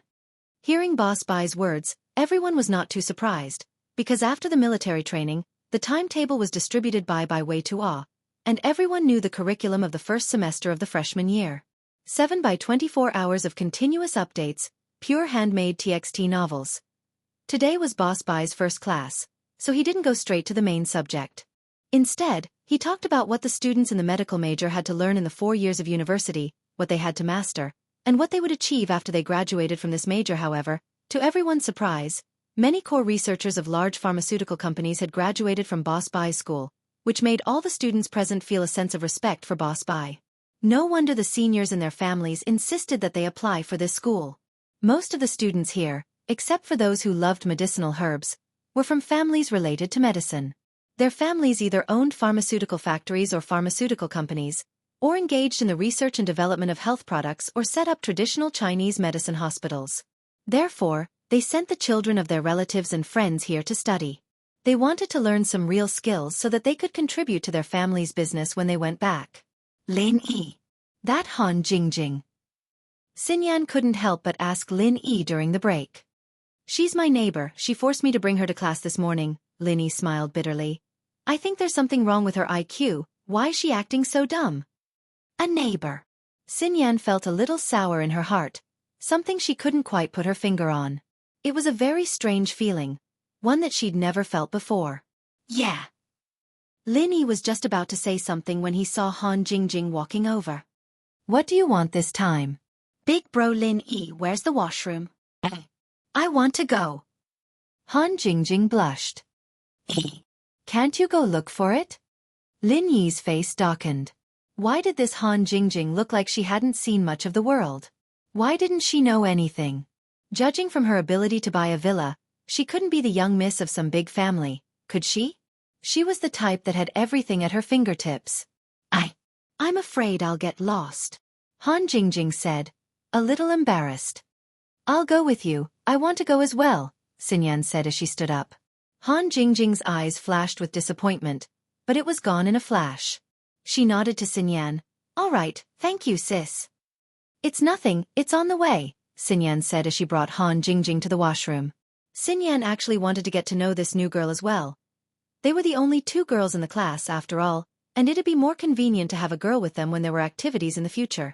It'd save the awkward situation of having to change clothes during military training. Xinyan and Han Jingjing went to the washroom, but Bai Weitua came over. "Big bro Lin, what's up with this Han Jingjing? Don't tell me she's a freshman too?" "It's nothing, I met her on the way to school, she's also a medical major, so I brought her here." Lin Yi didn't mention that he was Han Jingjing's neighborhood. There were too many people around Bai Weitua. What if they all went to his house after he told them? At that time, Miss and Shu would both be at home, and it would be difficult to explain. Therefore, Lin Yi planned to talk to Bai Weitua in private. Ah, no way, such good luck. Song Xiaodao said enviously, why can't I touch it? Now that I'm single, Lao Bai and Shangji both have their own targets. Better than yourself. Lin Yi was stunned and looked at Zhao Shengji. Lin Yi knew that Bai Weitua was pursuing He Yue, but he didn't know why Zhao Shengji also had a target. It's Chai Shaoling, hee. Zhao Shengji said with a big belly. Lin Yi looked at Zhao Shengji and thought of Chai Xiaoling's petite figure. He felt a chill run down his spine. The two of them together were truly a stark contrast. By the way, Bai Weitua, how's the preparation for the freshman party? Lin Yi asked. There's basically no problem. I've talked to my classmates yesterday. I'm the main singer of our class's choir. Bai Weitua said, there's no class this afternoon. Let's start rehearsing. Chapter 1939. Date, October 20th, Chapter 1951. What should I do? That's good. Since you agreed to compete with that Zhang Duopan, you have to show your true abilities. If you lose, you won't be able to explain it to He Yue. Lin Yi cared a lot about Bai Weitua, but there wasn't much Lin Yi could do to help with the performance. I know, don't worry. That Zhang Duopan clearly doesn't have any artistic cells in him. I'm confident I can beat him. Bai Weitua said confidently. But don't underestimate him. That kid is a bit devious. Lin Yi said. He could tell from the incident in the cafeteria that Zhang Duopan was a cunning person. It wasn't long before Xinyan and Han Jingjing came back from the washroom. The two seemed to have gotten to know each other a little better, but Xinyan didn't invite Han Jingjing to sit with her. Perhaps she didn't want to ruin the peace and tranquility she had with Lin Yi in class. Xinyan was already used to sharing a table with Lin Yi, and it gave her a sense of security. It was as if everything was supposed to be like this. Xinyan didn't want anyone else to get involved and ruin the peace that they didn't know how long it would last. He heard that Zhao Long was studying for a doctorate in medicine at Donghai Industry University, and he was here to create an opportunity for him to interact with Zhao Long. If Zhao Long were to appear, this peace would be broken. At noon, Lin Yi sent a text to the miss, telling her that he was going back to Songshan to see Sun Jingyi. He wanted to see her practitioner's arts in pure qi, and compare it with the pure qi in Grandma Sun's head. The miss agreed without hesitation, but gave Lin Yi a difficult mission. She wanted Lin Yi to go back to the villa and bring her underwear from her room on the second floor. Although there were underwear for sale here, some misses were used to wearing underwear and didn't want to change. Lin Yi was speechless. He remembered that the miss didn't even let him go upstairs when he first arrived. But now, she even wanted him to bring her underwear. But when did the miss become so bold? Hadn't she always been a reserved person? While Lin Yi was puzzled, Meng Yao was about to explode. Shoo, who told you to do that? Oh, didn't Sister Yao Yao say that you're not used to the new lingerie and pajamas you bought? You want to bring all of them from Songshan's house? I saw that Shield Bro was going back, so I asked him to get it. Yushu said confidently. But he doesn't need to go get it. What if he sees what's in the cabinet? Meng Yao glared at Yushu, wanting to kick her to death. In the cupboard? What's that? Yushu blinked. You bought it yourself. Don't you know what it is? Meng Yao said angrily. That spinning stick you bought from the mail order, why did you have to buy it out of curiosity? Ah! Meng Yao's reminder reminded Yushu abruptly that there was a box in the cabinet with some imitation female products in it. Yushu had bought it online out of curiosity, but realized that it could damage the hymen when she bought it, so she didn't dare try it out. She'd only studied it for a while before tossing it into the cabinet, forgetting about it after that. She didn't expect Meng Yao to remember it though. What's with the ass? Hurry up and text him not to take it. Meng Yao was pissed. But, isn't texting us now? What if Shield Bro gets even more curious? Yushu said. You. Meng Yao thought about it. What if she texted Lin Yi to stop him from getting the underwear? He'd probably think it'd be weird if she stopped him from getting the underwear, and he'd check it out. It'd be like she and Shu were perverts, hiding things from him on purpose. Meng Yao sighed dejectedly at the thought. Forget it, I'll let you explain tonight. Oh, it's fine, I'll explain it. Don't worry, I won't drag Yao Yao down with me. Yushu promised with a pat on her chest. It had nothing to do with me. Meng Yao roared, frustrated. But you studied it too, Yao Yao. You didn't object when I bought it. Yushu said. Then how are you going to explain it? Meng Yao didn't want to dwell on the topic.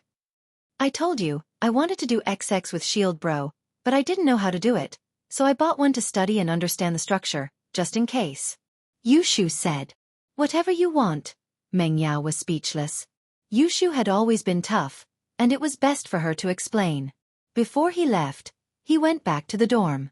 The box of American dollars he got from the drug dealer was still in his backpack. He was going to give it to Xiaoka.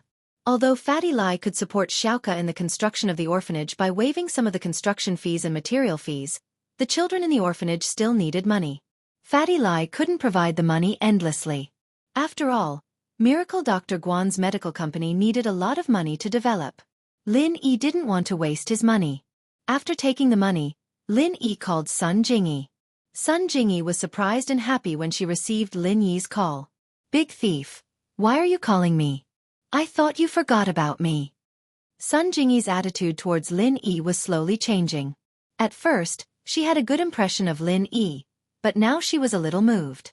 It wasn't until the Noble House meeting that Sun Jingyi realized how strong Lin Yi was. At first, Sun Jingyi was hesitant.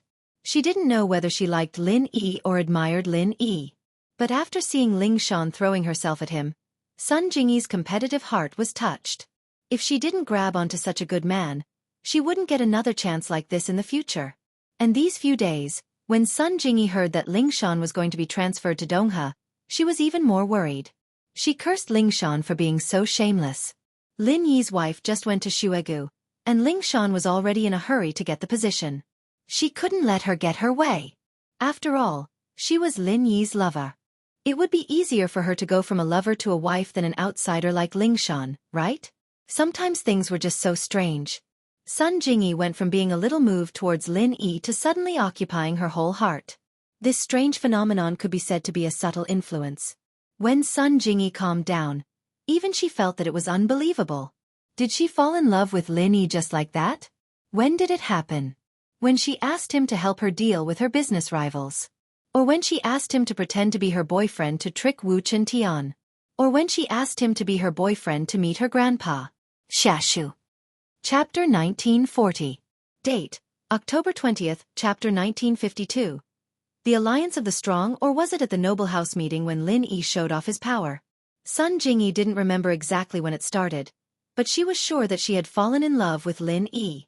Otherwise, she wouldn't have been so impulsive when she heard that Ling Shan was going to Dongha. And so, Sun Jingyi decided to discuss it with Qin Tian. The two of them would go to Dongha as well. She didn't think that Lin Yi would call before Sun Jingyi could find Qin Tian. You're still at your old place, right? I'll come find you in a bit. Lin Yi said. Ah, you're looking for me? Aren't you in Dongha? Sun Jingyi paused. Yes, but I'll be going back to Songshan later. I have something to talk to you about, Lin Yi said. All right, see you later. Jingyi said, suppressing the joy in her heart as she hung up the phone. Sun Jingyi knew very well that Lin Yi was probably looking for her for some reason. It wasn't just because he missed her, but no matter what, Sun Jingyi was still very happy to see Lin Yi. Lin Yi didn't waste any more time and went straight to the highway. Lin Yi had quite a few things to do in Songshan. Other than checking on Sun Jingyi's qi, he had to send money to Xiaoka, go to Songshan First School to see Ziyu and Chen Shi, and then he had to get the Miss Underwear. 2 hours later, Lin Yi's car stopped at the food street behind Songshan's first school. A trace of confusion flashed through Lin Yi's eyes as he looked at the familiar scenery. It was as if he'd experienced a lot of things with someone important here. But what exactly they were, Lin Yi couldn't remember.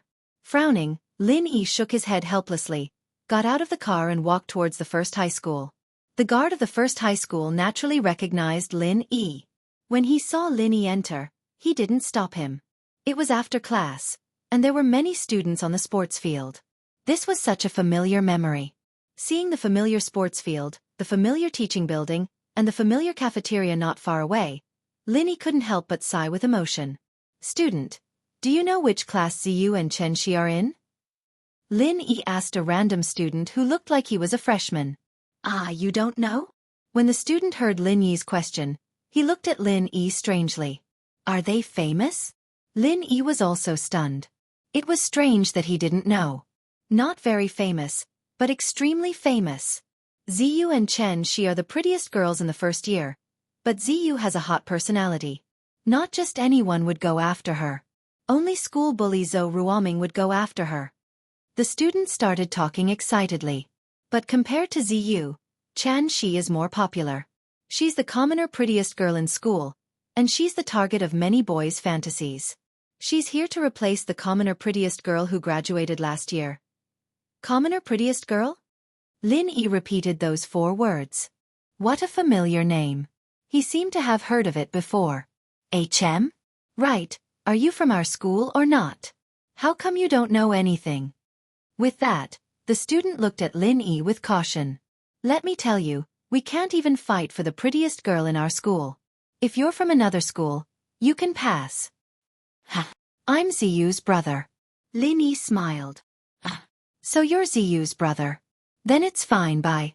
The student looked at Lin Yi, a little awkward. Calling his sister a hot personality in front of Ziyu's brother was something embarrassing. Wait, which class is Ziyu in? Lin Yi asked. Class 5. HM? Aren't you her brother? How come you don't know which class she's in? The student looked at Lin Yi suspiciously. Distant relative. Just visiting her on the way. With that, Lin Yi turned and walked towards the school building. Could it be some random excuse made up by Ziyu's pursuer? The student shook his head and ignored him. Ziyu and Xianxia were the prettiest girls in school, but they were too far away from normal boys like them. They couldn't be reached. Lin Yi walked into the school building with familiarity, and found his classroom in no time at all. There was a group of people surrounding the classroom, and one of them was holding a bouquet of flowers, as if he was declaring his love for a girl. Ziyu, just say yes, I'm true to you, I really am. The guy was saying mushy words of love. But Lin Yi recognized this guy. Who else could it be but Zhou Ruoming? This guy was showing his love to Ziyu. This made Lin Yi frown. He'd only been gone for a few days, and the Zhou brothers were acting like this again? Didn't he ask Zhou Ruoguang to take care of Ziyu? Why was his brother, Zhou Ruoming, harassing Ziyu himself? Did this family want to die? But from the looks of it, Zhou Ruoming didn't do anything overboard, so Lin Yi decided to wait and see. Ziyu had been really annoyed these past few days. When Zhou Ruoming wrote her love letters, she didn't even look at them before throwing them away. He asked her out to eat a few times, but she rejected all of them. Who would have thought that Zhou Ruoming would be standing in front of the classroom with a bouquet of flowers? Zhou Ruoming, are you done? Didn't I tell you that my brother is really strong? If you keep bothering me, I'll tell him to break your 3rd leg. Ziyu put her hands on her waist and glared at Zhou Ruoming. The surrounding students were speechless. She was the hot school beauty, after all, so fierce. Breaking someone's 3rd leg with just one sentence. Hee, my brother's really strong too. That's even better, we're a strong team. Zhou Ruoming grinned. Ziyu frowned. It seemed like this guy wasn't going to let it go if she didn't do something drastic. You know the boss of the North District, Guangbro, right? Ziyu didn't want to mention these gangsters at first, since she'd promised Lin Yi that she'd study hard. She hadn't been fighting anyone with a knife in this period of time, but she didn't expect that they'd come looking for trouble instead. Book Ocean Pavilion, she's here as soon as possible. Boss of the North District, Guangbro? Isn't that my brother? He's called Zhou Ruoguang, and I'm Zhou Ruoming. Your brother wouldn't be my brother, would he? Zhou Ruoming grinned. Could it be that Ziyu's brother was her godbrother? That was even better. Now that they were together, they'd be even closer.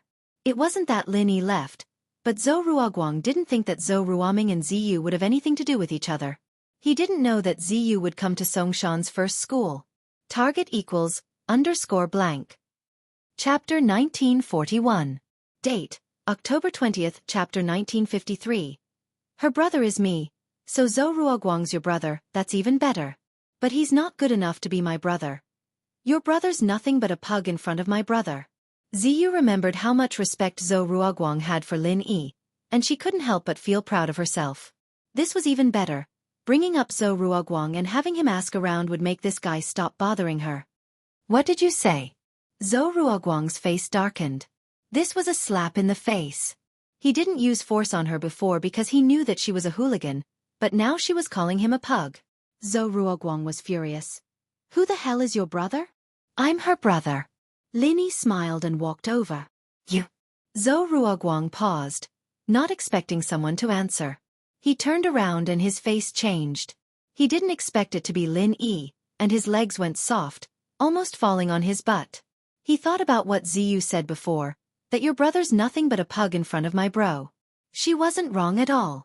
Even his old man Zhou Tiandi was nothing in front of Hayashi Lin, let alone Zhou Ruoguang.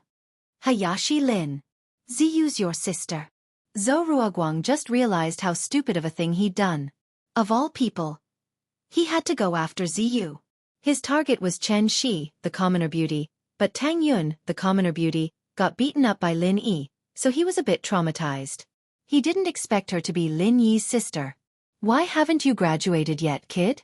Can't you do something proper? You only know how to hit on girls. Lin Yi frowned. He could tell that Ziyu wasn't at a disadvantage, so Lin Yi didn't bother with Zhou Ruoguang. With a hooligan like him in school, he could at least look after Ziyu and Chen Shi. Hayashi Lin, I can't get into college, so I'll just stay here for a few more years. Zhou Ruoguang said awkwardly. I'm sorry, Hayashi Lin, I didn't know Ziyu was your sister. I wouldn't have gone after her even if I had 100 guts if I did. I'll throw this flower away. All right, you don't have to throw it away. Lin Yi snatched the flower from Zhou Ruoguang's hands. I'll give it to you then. Ziyu, this is for you. Ziyu was already very surprised to see Lin Yi, and seeing Lin Yi give her a flower, her heart skipped a beat and her face blushed. In front of outsiders, she was a hot girl, but in front of Lin Yi, she was a good girl. She took the flower and said shyly, Lin Yi bro, thank you. Ugh. Zhou Ruoguang was a bit dumbfounded. Ziyu had this shy side to her? But then he remembered that Lin Yi and Ziyu didn't have the same surname. Could they be siblings? At that thought, Zhou Ruoguang's legs shivered. He really was blind, chasing two women who were Hayashi Lin's women. He was asking to die. Lin Yi bro. Chen Shi saw Lin Yi as well, but her face darkened when she saw Lin Yi giving flowers to Ziyu. She recovered quickly, and her mood was replaced with joy. Why are you here? Lin Yi's senses were sharp. How could he not see the sadness in Chen Shi's eyes? She smiled and split the flowers in Ziyu's hands into two, giving one to Chen Shi.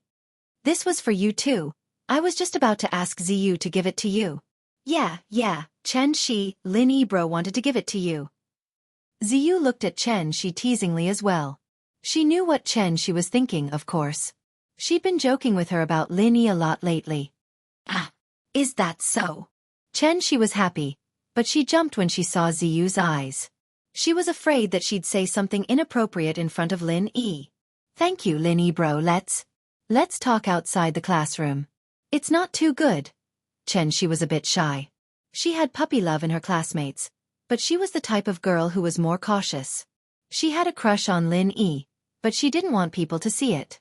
In fact, even Zhou Ruoming could tell what Chen Shi was thinking. Zhou Ruoming sighed to himself. If he'd gone after Chen Shi back then, he'd be in big trouble. Going after a weak girl like Chen Shi.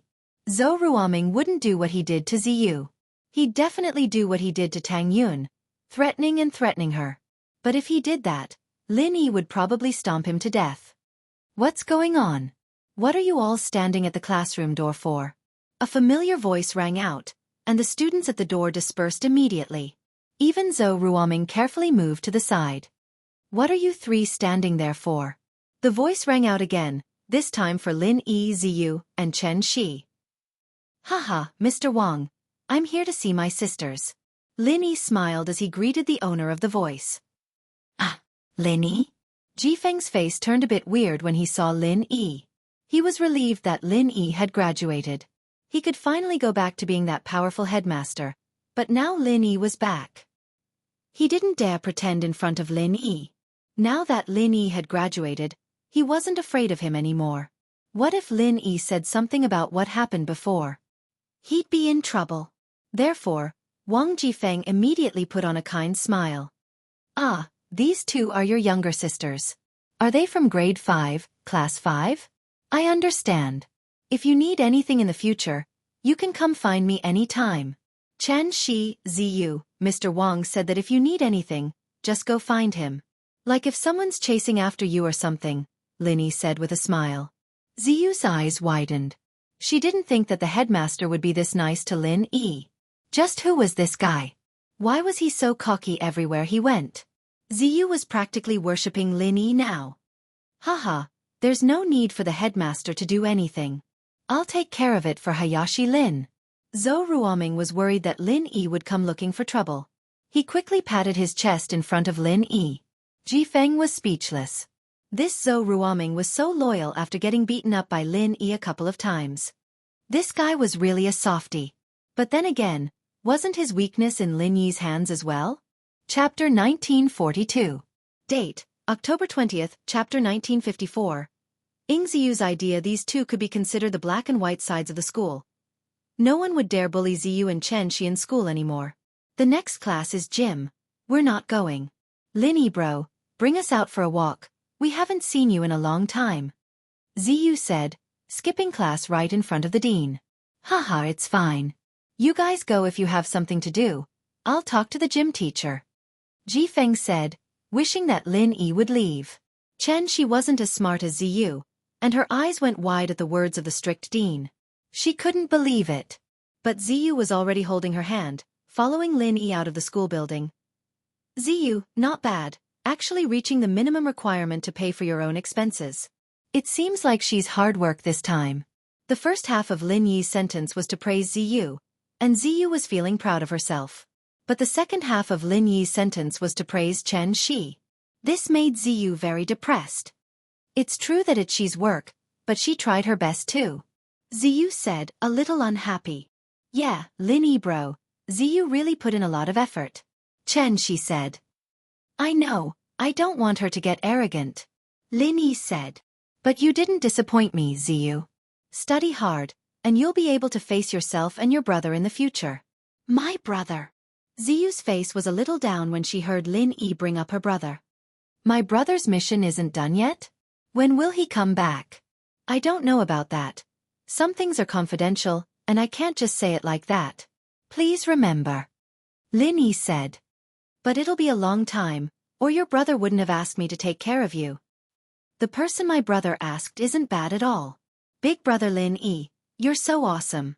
Wherever you go, people seem to be afraid of you. Even that black-faced Wang Jifeng treats you kindly. You're really awesome. Ziyu had been scolded by Wang Jifeng a couple of times in school, and she naturally held a grudge against him. Seeing how nice he was to Lin Yi today, Ziyu felt a lot better. Do you have enough money? He came to see Ziyu mainly because he wanted to ask if she had any money to spend. The school had waived her tuition, but she still needed money for her living. Fortunately, I haven't spent all the money you left me last time. I don't really need money. Ziyu wasn't the kind of girl who spent a lot of money. She usually spent money on transportation and food, and she didn't really buy clothes. Well, it's good that you know how to be thrifty, but don't waste yourself too much. This is a card with 20,000 yuan in it. If you use it sparingly, it should be enough for a semester. Lin Yi said as he handed a card to Ziyu. This was the card Lin Yi got before coming. The password is 6 zeros. This. My brother told you to give me? Ziyu didn't want to take Lin Yi's money.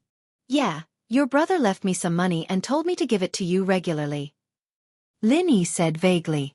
Oh. Ziyu didn't hold back and took the card, putting it in her pocket. How's your mom? She's fine now, right? Lin Yi didn't know why, but he thought of old Zhu again.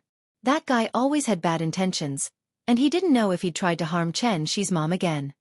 Mom's better now, and she's working at that beef noodle house now. She's a part-time waitress, making 2,000 a month. Xianxia was very happy when she talked about her mom's situation. Not only was her mom better, but she could also go out and earn money. Xianxia's family's life was a lot easier now. With her mom's income, Xianxia didn't have to scavenge every day anymore. She could only go out on weekends, and it wouldn't affect her studies. Lin Yi nodded. All right, go back and study then. I'm leaving now, I'm studying at Donghe. Call me if you need anything. Ah, you're leaving. Xianxia didn't want Lin Yi to leave, but she wasn't someone who was good at expressing herself. She didn't know how to make him stay. Linny bro, since you're here, don't leave so early. You didn't even treat me and she to dinner. Ziyu said coquettishly. When my brother comes back, I'll tell him how you treat us. Ha! Linny smiled, but his heart tightened. Ziyu might never know that her brother was already dead, and she'd never see Armadillo again. At that thought, Lin Yi's face changed. Let's go, I'll treat you guys to dinner. What do you want to eat? I want to eat the beef noodle house she's mom works at, Ziyu said. I tried it once before, and I thought it was a bit expensive. This time it's your treat, Lin Yi bro. Alright, let's go then. Lin Yi sighed. Ziyu was a good girl by nature, and being in that school before was actually a form of protection for herself. She wouldn't be able to survive alone in that kind of environment, and even if she did survive, she might catch the eye of some hoodlum and become their slave. After treating Ziyu and Xianxia to some noodles, Lin Yi sent them back to school, telling them to study hard before leaving. Lin Yi's heart was a bit heavy. Seeing Ziyu's happy face, Lin Yi's heart was pounding. He'd have to tell her about Armadillo sooner or later, but how was he supposed to tell her? Xiyu, I don't even know what to say to you. Haven't you heard that you have to fight for your own happiness? You're so quiet. Can't you be a bit more proactive? How many years does it take for Lin Yi bro to come visit us? Look, you're wasting the chance, aren't you? Ziyu scolded Xianxia. Ziyu had guessed Xianxia's thoughts, and she denied it at first, but after a while, she admitted it. Liking Lin Yi wasn't something to be ashamed of, and so Ziyu started teaching her how to chase guys, but she didn't have the chance to put what she taught her into practice. Man, no, I need to do something else next time. Do you know how to flirt? Find a chance next time and trick Lin Yi bro to come to my house.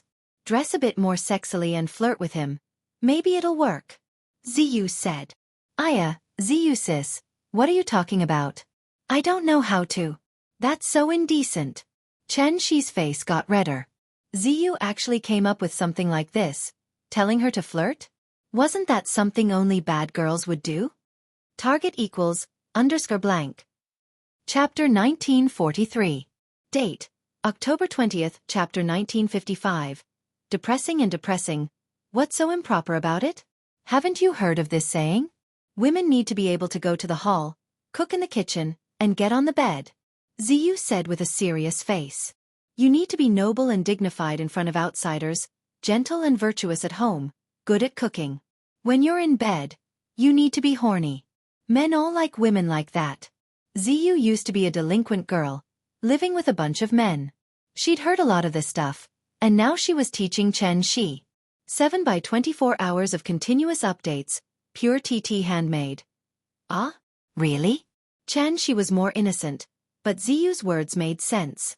But that was too embarrassing, and she couldn't do it. Of course no, I have to keep training you or you won't have a big chance. Ziyu said. Ziyu sis, can we not get on the bed? Xianxia said bitterly. How can we do that? This is the most important thing. Ziyu said, don't worry, it's easy to learn. I'll get you some movies, and you'll know when you come to my house.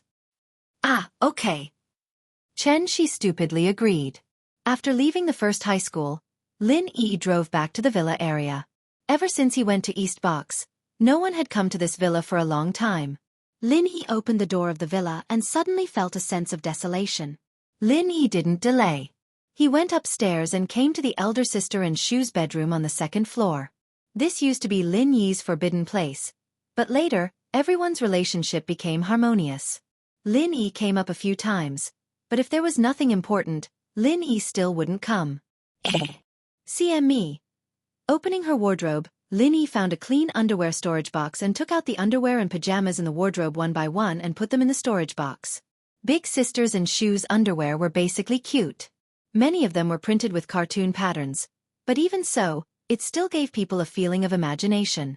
Looking at the underwear in front of him, Lin Yi couldn't help but think of the incident at Grandma Sun's house, when Big Sister took off her clothes to take a bath. He immediately cursed the 3 Earth-rank bastards for coming at the wrong time. Burning them to death with fire poison was really letting them off easy. After packing the underwear, Lin Yi found that there was a box under the cabinet. Lin Yi didn't think much about it. He thought that it was a new underwear that hadn't been unpacked, so he picked it up. But when he held it in his hand, he was shocked. Damn, it's so big. Lin Yi looked at the huge thing in front of him and was shocked. Such a huge female masturbator. Was it for Big Sister or Shu? But it doesn't seem like it. Big Sister definitely isn't this kind of person. And Shu, although her character is a bit tough, in Lin Yi's opinion, she wouldn't use such a terrifying thing. However, this appeared in Big Sister and Shu's cabinet. Other than the two of them, there really wasn't anyone else. 7 by 24 hours of continuous updates, pure TT handmade. Lin Yi was a bit hesitant. He didn't know if he should give it to them. He wanted to ask Big Sister and Shu, but Lin Yi was too embarrassed to do so. After a moment of silence, Lin Yi directly stuffed the box into the storage box. He gave it to them anyway, so they wouldn't need it anymore. Lin Yi didn't think too much about it. Perhaps Shu bought it to prank others. This girl often tricked people, so it wasn't impossible for her to buy something like this and stuff it into the bags of Zhong Pingliang and the others. After packing these things, Lin Yi put the storage box in the car's trunk. He then turned back to his room and took out a male thief mask. Lin Yi thought about it, and decided to meet Yuku as the male thief. He'd helped her last time with his identity, and the girl had misunderstood him. He didn't want to go through the trouble of explaining to her. Yuku was going crazy recently. Although the construction of the orphanage was on the right track, and most of the buildings were built by Fatty Lie's company for free, she still lacked money. Yes, she lacked money very much. There was no other reason. Ling Shan had recently uncovered a criminal group that specialized in kidnapping and selling children, raising them to become beggars, entertainers, and thieves. The person in charge of this group was Ingenda, but he was beaten half to a pulp by Lin Yi and was sent back to the firewolves by the professor. His underlings didn't know about this, and while they were waiting for Ingenda to come back, the police came to their door and wiped out their criminal base. Although the criminals had been sent to prison, the children and street children who had been caught had become a big problem. The police released pictures of these children, and while waiting for their parents to come and claim them, they sent them to the city's orphanage. Of course, everyone knew that other than a few parents who would recognize their children and take them back, most of the children would stay in the orphanage forever. Some of the children were even sold or abandoned by their cruel parents, so why would they take them back? The orphanage suddenly had more than 200 children, and that meant more than 200 mouths. No matter how rich Yuku was, she wouldn't be able to take care of all these children. The money that Lin Yi gave her last time was basically used up, and Yuku was so anxious that she wanted to go back to her old business. In fact, the orphanage could totally reject these 200 orphans. After all, the orphanage wasn't in a good financial situation right now, and suddenly having so many children would definitely increase the burden. However, Yuku and the old director were kind people. They opened this orphanage not to make money, but completely out of love. Yuku even went to the hospital to adopt abandoned babies. Faced with so many homeless children, how could she reject them? Master, there are so many children. Food, clothes, and daily necessities. This cost is too much, and we can't afford it. Why don't we borrow some money from Chairman Lai? Yuka didn't want to borrow money unless it was absolutely necessary. She didn't know why Lin Yi was so good to her. Not only did he give her a sum of money last time, but now he let Fatty Lai build some facilities for the orphanage during the factory's free time. Although most of the materials used were left over from the factory's construction, and the construction time wasn't fixed, he only helped the orphanage when his construction company was free. Although the progress was slow, the orphanage didn't have to pay a single cent. So, Yuku was a little puzzled. What was Lin Yi doing? Since she already knew that she had someone she liked, and it was impossible for her to have anything to do with him, he still did this for another reason. But if that wasn't the case, then why? Chapter 1944. Date: October 20th.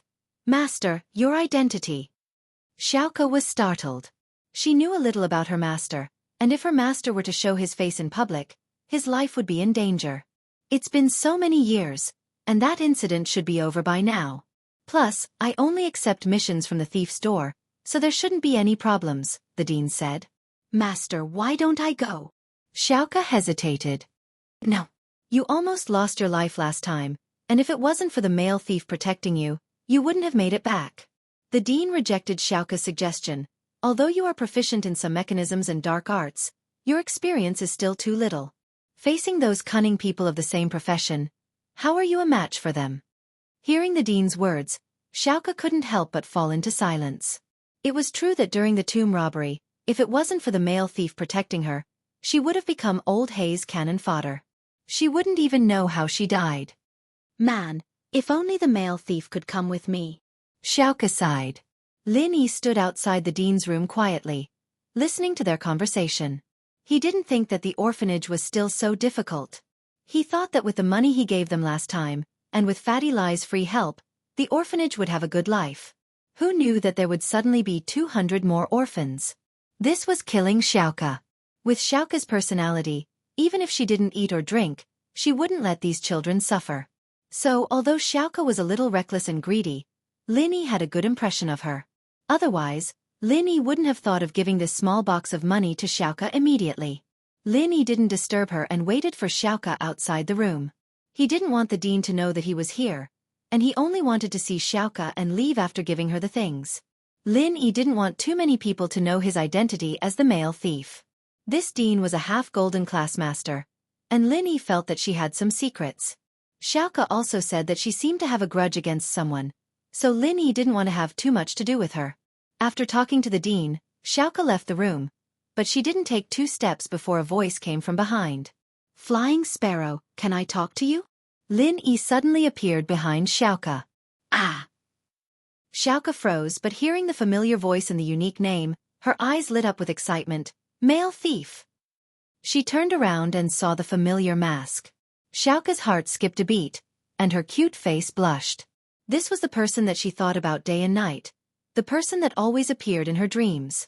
She didn't think that he would appear in front of her again. Didn't he say that they wouldn't meet again every time they parted? But it didn't take long for them to meet again, and it made Xiaoka very happy. It's me, but aren't you going to invite me to your room? It's not good for others to see me like this, right? Lin Yi pointed at his mask and smiled bitterly. Xiaoka couldn't see Lin Yi's bitter smile, but she could hear the awkwardness in Lin Yi's voice. She playfully said, Then take off your mask. Take it off. I'm afraid you'll be disappointed. Sometimes, expectations are better than reality, Lin Yi said faintly. If you don't want to take it off, then don't take it off. Even if you're ugly, I still like you. Xiaoka was telling the truth. She liked the male thief as a person. She didn't know what he looked like, and he always wore that stiff mask in front of her, but Xiaoka liked him just the way she liked him. Haha, then you can treat me as an ugly monster, Lin Yi smiled. Although Xiaoka said that, she still quickened her steps and brought Lin Yi to her room. Xiaoka was very excited. This was the second time the male thief came to find her, and this was a good start. After entering the room, Xiaoka happily made a cup of tea for Lin Yi and sat beside Lin Yi. How come you have time to find me today? It seems like you're having a hard time, so this is for you. Lin Yi handed the small suitcase to Xiaoka. What's this? Xiaoka paused and took the suitcase, opening it. The moment she opened it, her eyes filled with a green light. American dollars. So much. For me? Yi nodded. Wow, male thief, you're too good to me. Xiaoka hugged Lin Yi and kissed Lin Yi's mask. I love you so much. Lin Yi was a bit speechless. This Xiaoka treated the male thief and Lin Yi completely differently. Last time when he used Lin Yi's identity to give her money, she didn't seem happy at all, and even acted like he was plotting something against her. If it was the male thief, he would have thrown himself at her. This money came from illegal sources, from a drug dealer. You should have a way to exchange it, right? Lin Yi reminded. That's no problem. We're from the thief sect.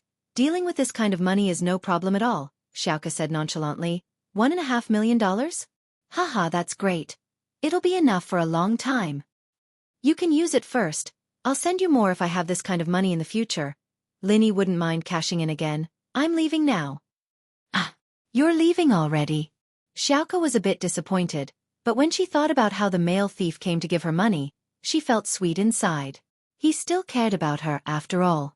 Otherwise, why would he think of her first after robbing a drug dealer? Right, does the thief sect, do you have a special channel for information? I'm looking for some rare items. Do you have a way? Lin Yi was about to leave when he remembered something. Of course.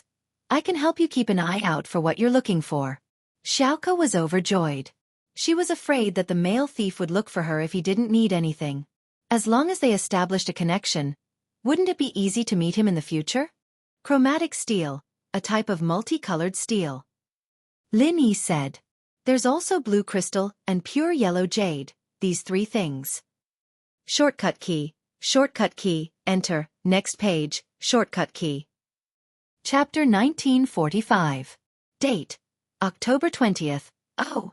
Okay, I'll keep an eye out for you. Xiaoka didn't have any suspicions after hearing what Lin Yi said. The male thief wouldn't look for normal things so seriously, so it was normal that she hadn't even heard of some of them before. But, how do I contact you if I have any news? Xiaoka's eyes flashed with cunningness. As long as she got the male thief's contact number, she could call her often. Lin Yi wanted to give her his number, but he remembered that it was registered with his ID. What if Xiaoka checked it and found out who he was? So Lin Yi said, how about this, I'll come back after a while. I see. Okay then. Xiaoka was a little disappointed, but the male thief agreeing to come back was much better than never seeing him again. I'll be going then. Lin Yi saw the reluctance in Xiaoka's eyes and sighed. Okay. Xiaoka nodded. Lin Yi turned around and walked towards the door.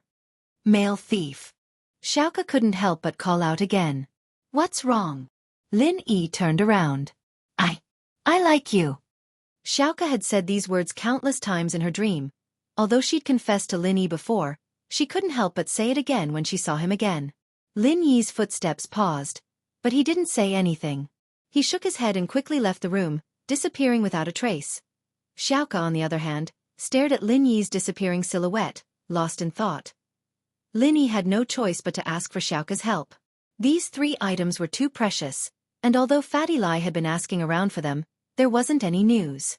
The blue crystal was something that could only be found by chance, and as for the pure yellow jade, he didn't know where it was either. There was no news about Kai Gang either, so Lin Yi could only try his luck and ask for Xiaoka's help. After leaving the orphanage, Lin Yi went back to the car and took off his mask. He called Sun Jingyi directly. Jingyi, where are you? I'm in Songshan now. Lin Yi said. Ah, you're already here? I'm at home. Tell me a place and I'll go right away. Sun Jingyi said. Let's go to your home. Some things can't be done in public. Lin Yi said. Ah. Sun Jingyi blinked and blushed. Some things can't be done in public? What did that mean? Could it be that Lin Yi wanted to? With that thought, Sun Jingyi couldn't help but blush. Could it be that Lin Yi wanted to exercise his right to let his lover do it? Let's call Wu Chintian too. Lin Yi couldn't see Sun Jingyi's expression, so he didn't know what she was thinking. Ha! Wu Chintian? Sun Jingyi was even more dumbfounded. Why would Lin Yi call Wu Chintian? Could it be that he wanted to do 3P? Xiao Xiao told her that she wanted to do 3P with Lin Yi. Could it be that Lin Yi really wanted to do it after tasting the sweetness? But giving Sun Jingyi to Lin Yi was fine, but giving it to Wu Chintian? Wasn't that asking for her death? Yeah, what's wrong? Lin Yi blinked, noticing that Sun Jingyi's tone wasn't right. Wu Chintian. That's not too good, right? Sun Jingyi may look like a strong woman in public, but in front of Lin Yi, she looked like a retard. Not good.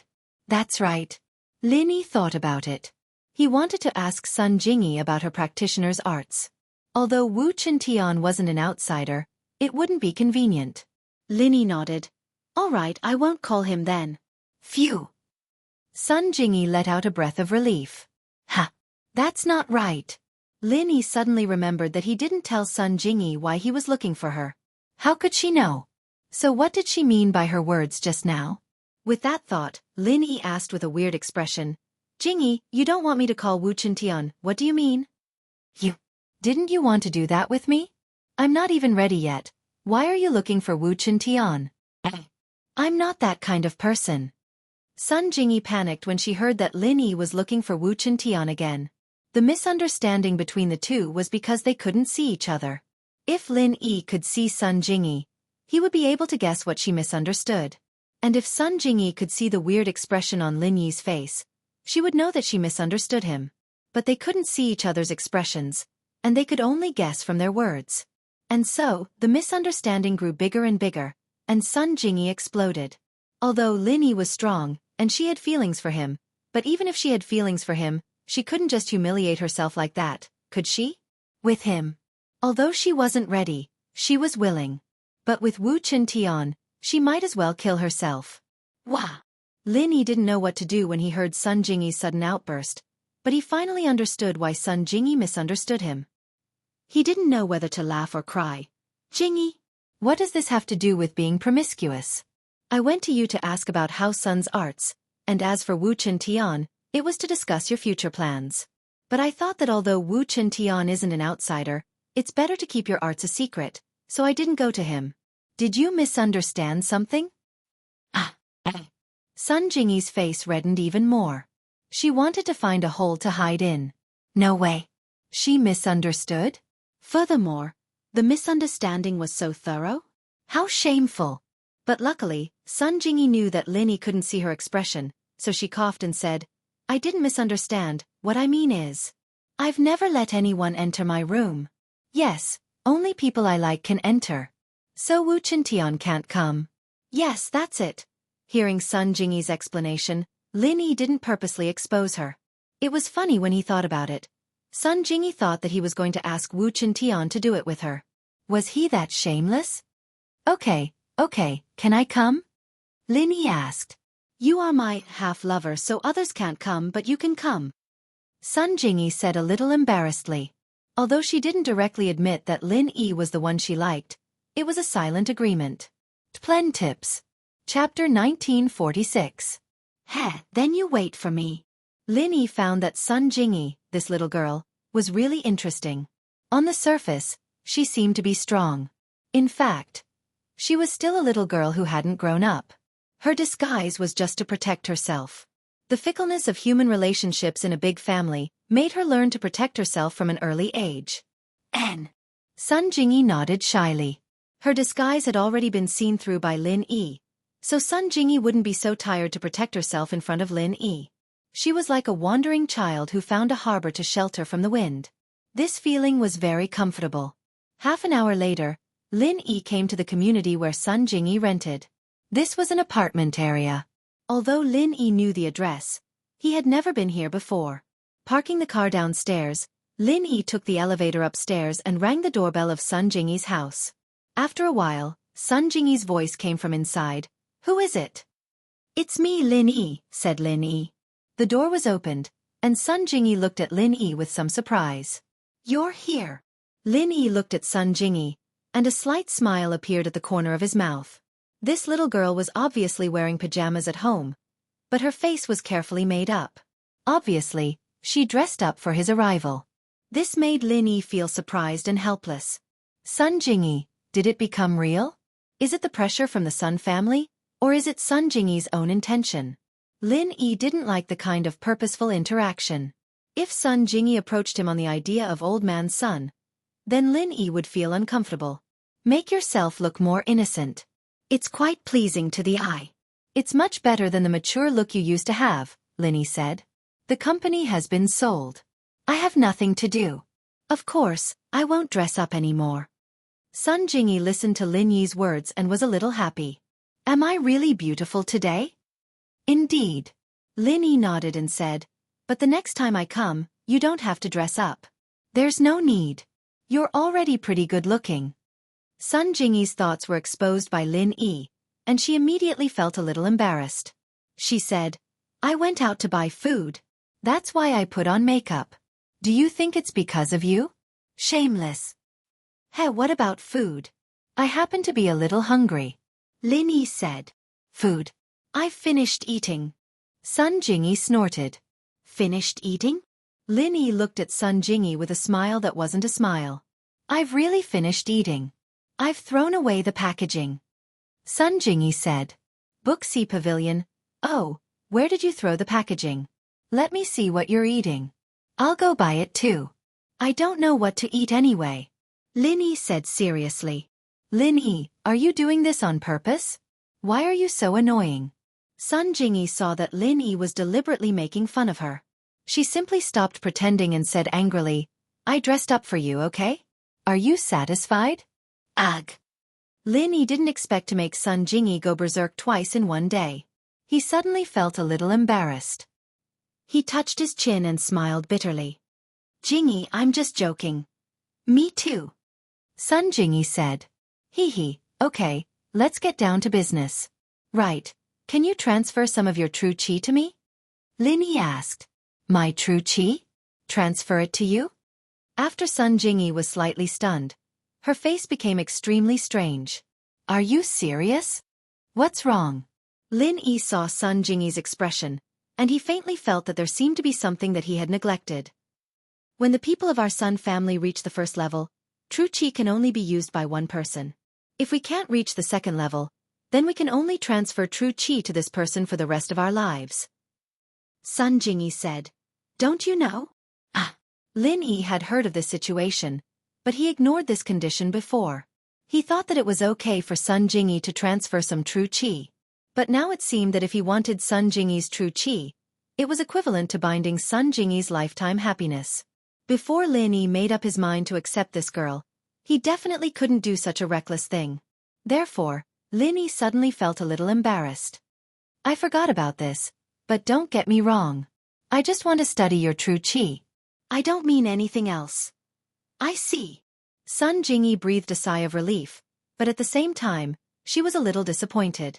She was even thinking that if Lin Yi insisted, would she listen to him and transfer her true qi to him?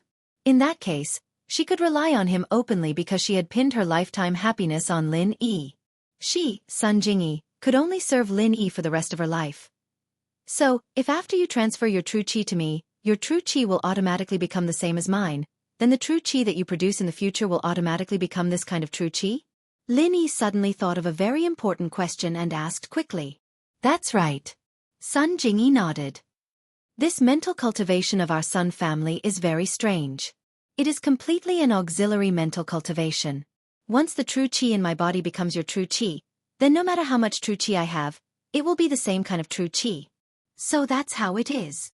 There was a hint of understanding and joy in Lin Yi's eyes. If it was really like what Sun Jingyi said, then there was no need for him to study Sun Jingyi's true qi. No wonder he felt that the true qi in Grandma Sun's mind didn't have any evil intentions, and there was a familiar feeling. It turned out that this feeling didn't come from Sun Jingyi, but from Faubert. Since Grandma Sun was Faubert's wife, then the true qi that came out of Grandma Sun was naturally the same as Faubert's true qi. After thinking about this, Lin Yi secretly scolded himself for being stupid. He actually gave up what was close at hand and sought what was far away. Didn't he know everything when he tested Faubert's true qi? Yeah, what's wrong? Sun Jingyi saw that Lin Yi seemed to be very happy, and she was somewhat puzzled. Jingyi, thank you, you helped me solve a big problem. Lin Yi laughed. So your Sun family's mental cultivation is so strange. No wonder I can't see through your strength. From the moment Lin Yi met Sun Jingyi, he couldn't see through her strength. It could only be said that Sun Jingyi's mental cultivation belonged to the swordsman, but it wasn't completely swordsman. She didn't have a strength level, it was completely an auxiliary mental cultivation. Well, it's nothing. Sun Jingyi shook her head. She didn't understand what she had helped Lin Yi with. Oh right, Jingyi, can you give me a copy of your mental cultivation? Lin Yi suddenly thought that if he let Grandma Sun continue, could she continue to help Faubert?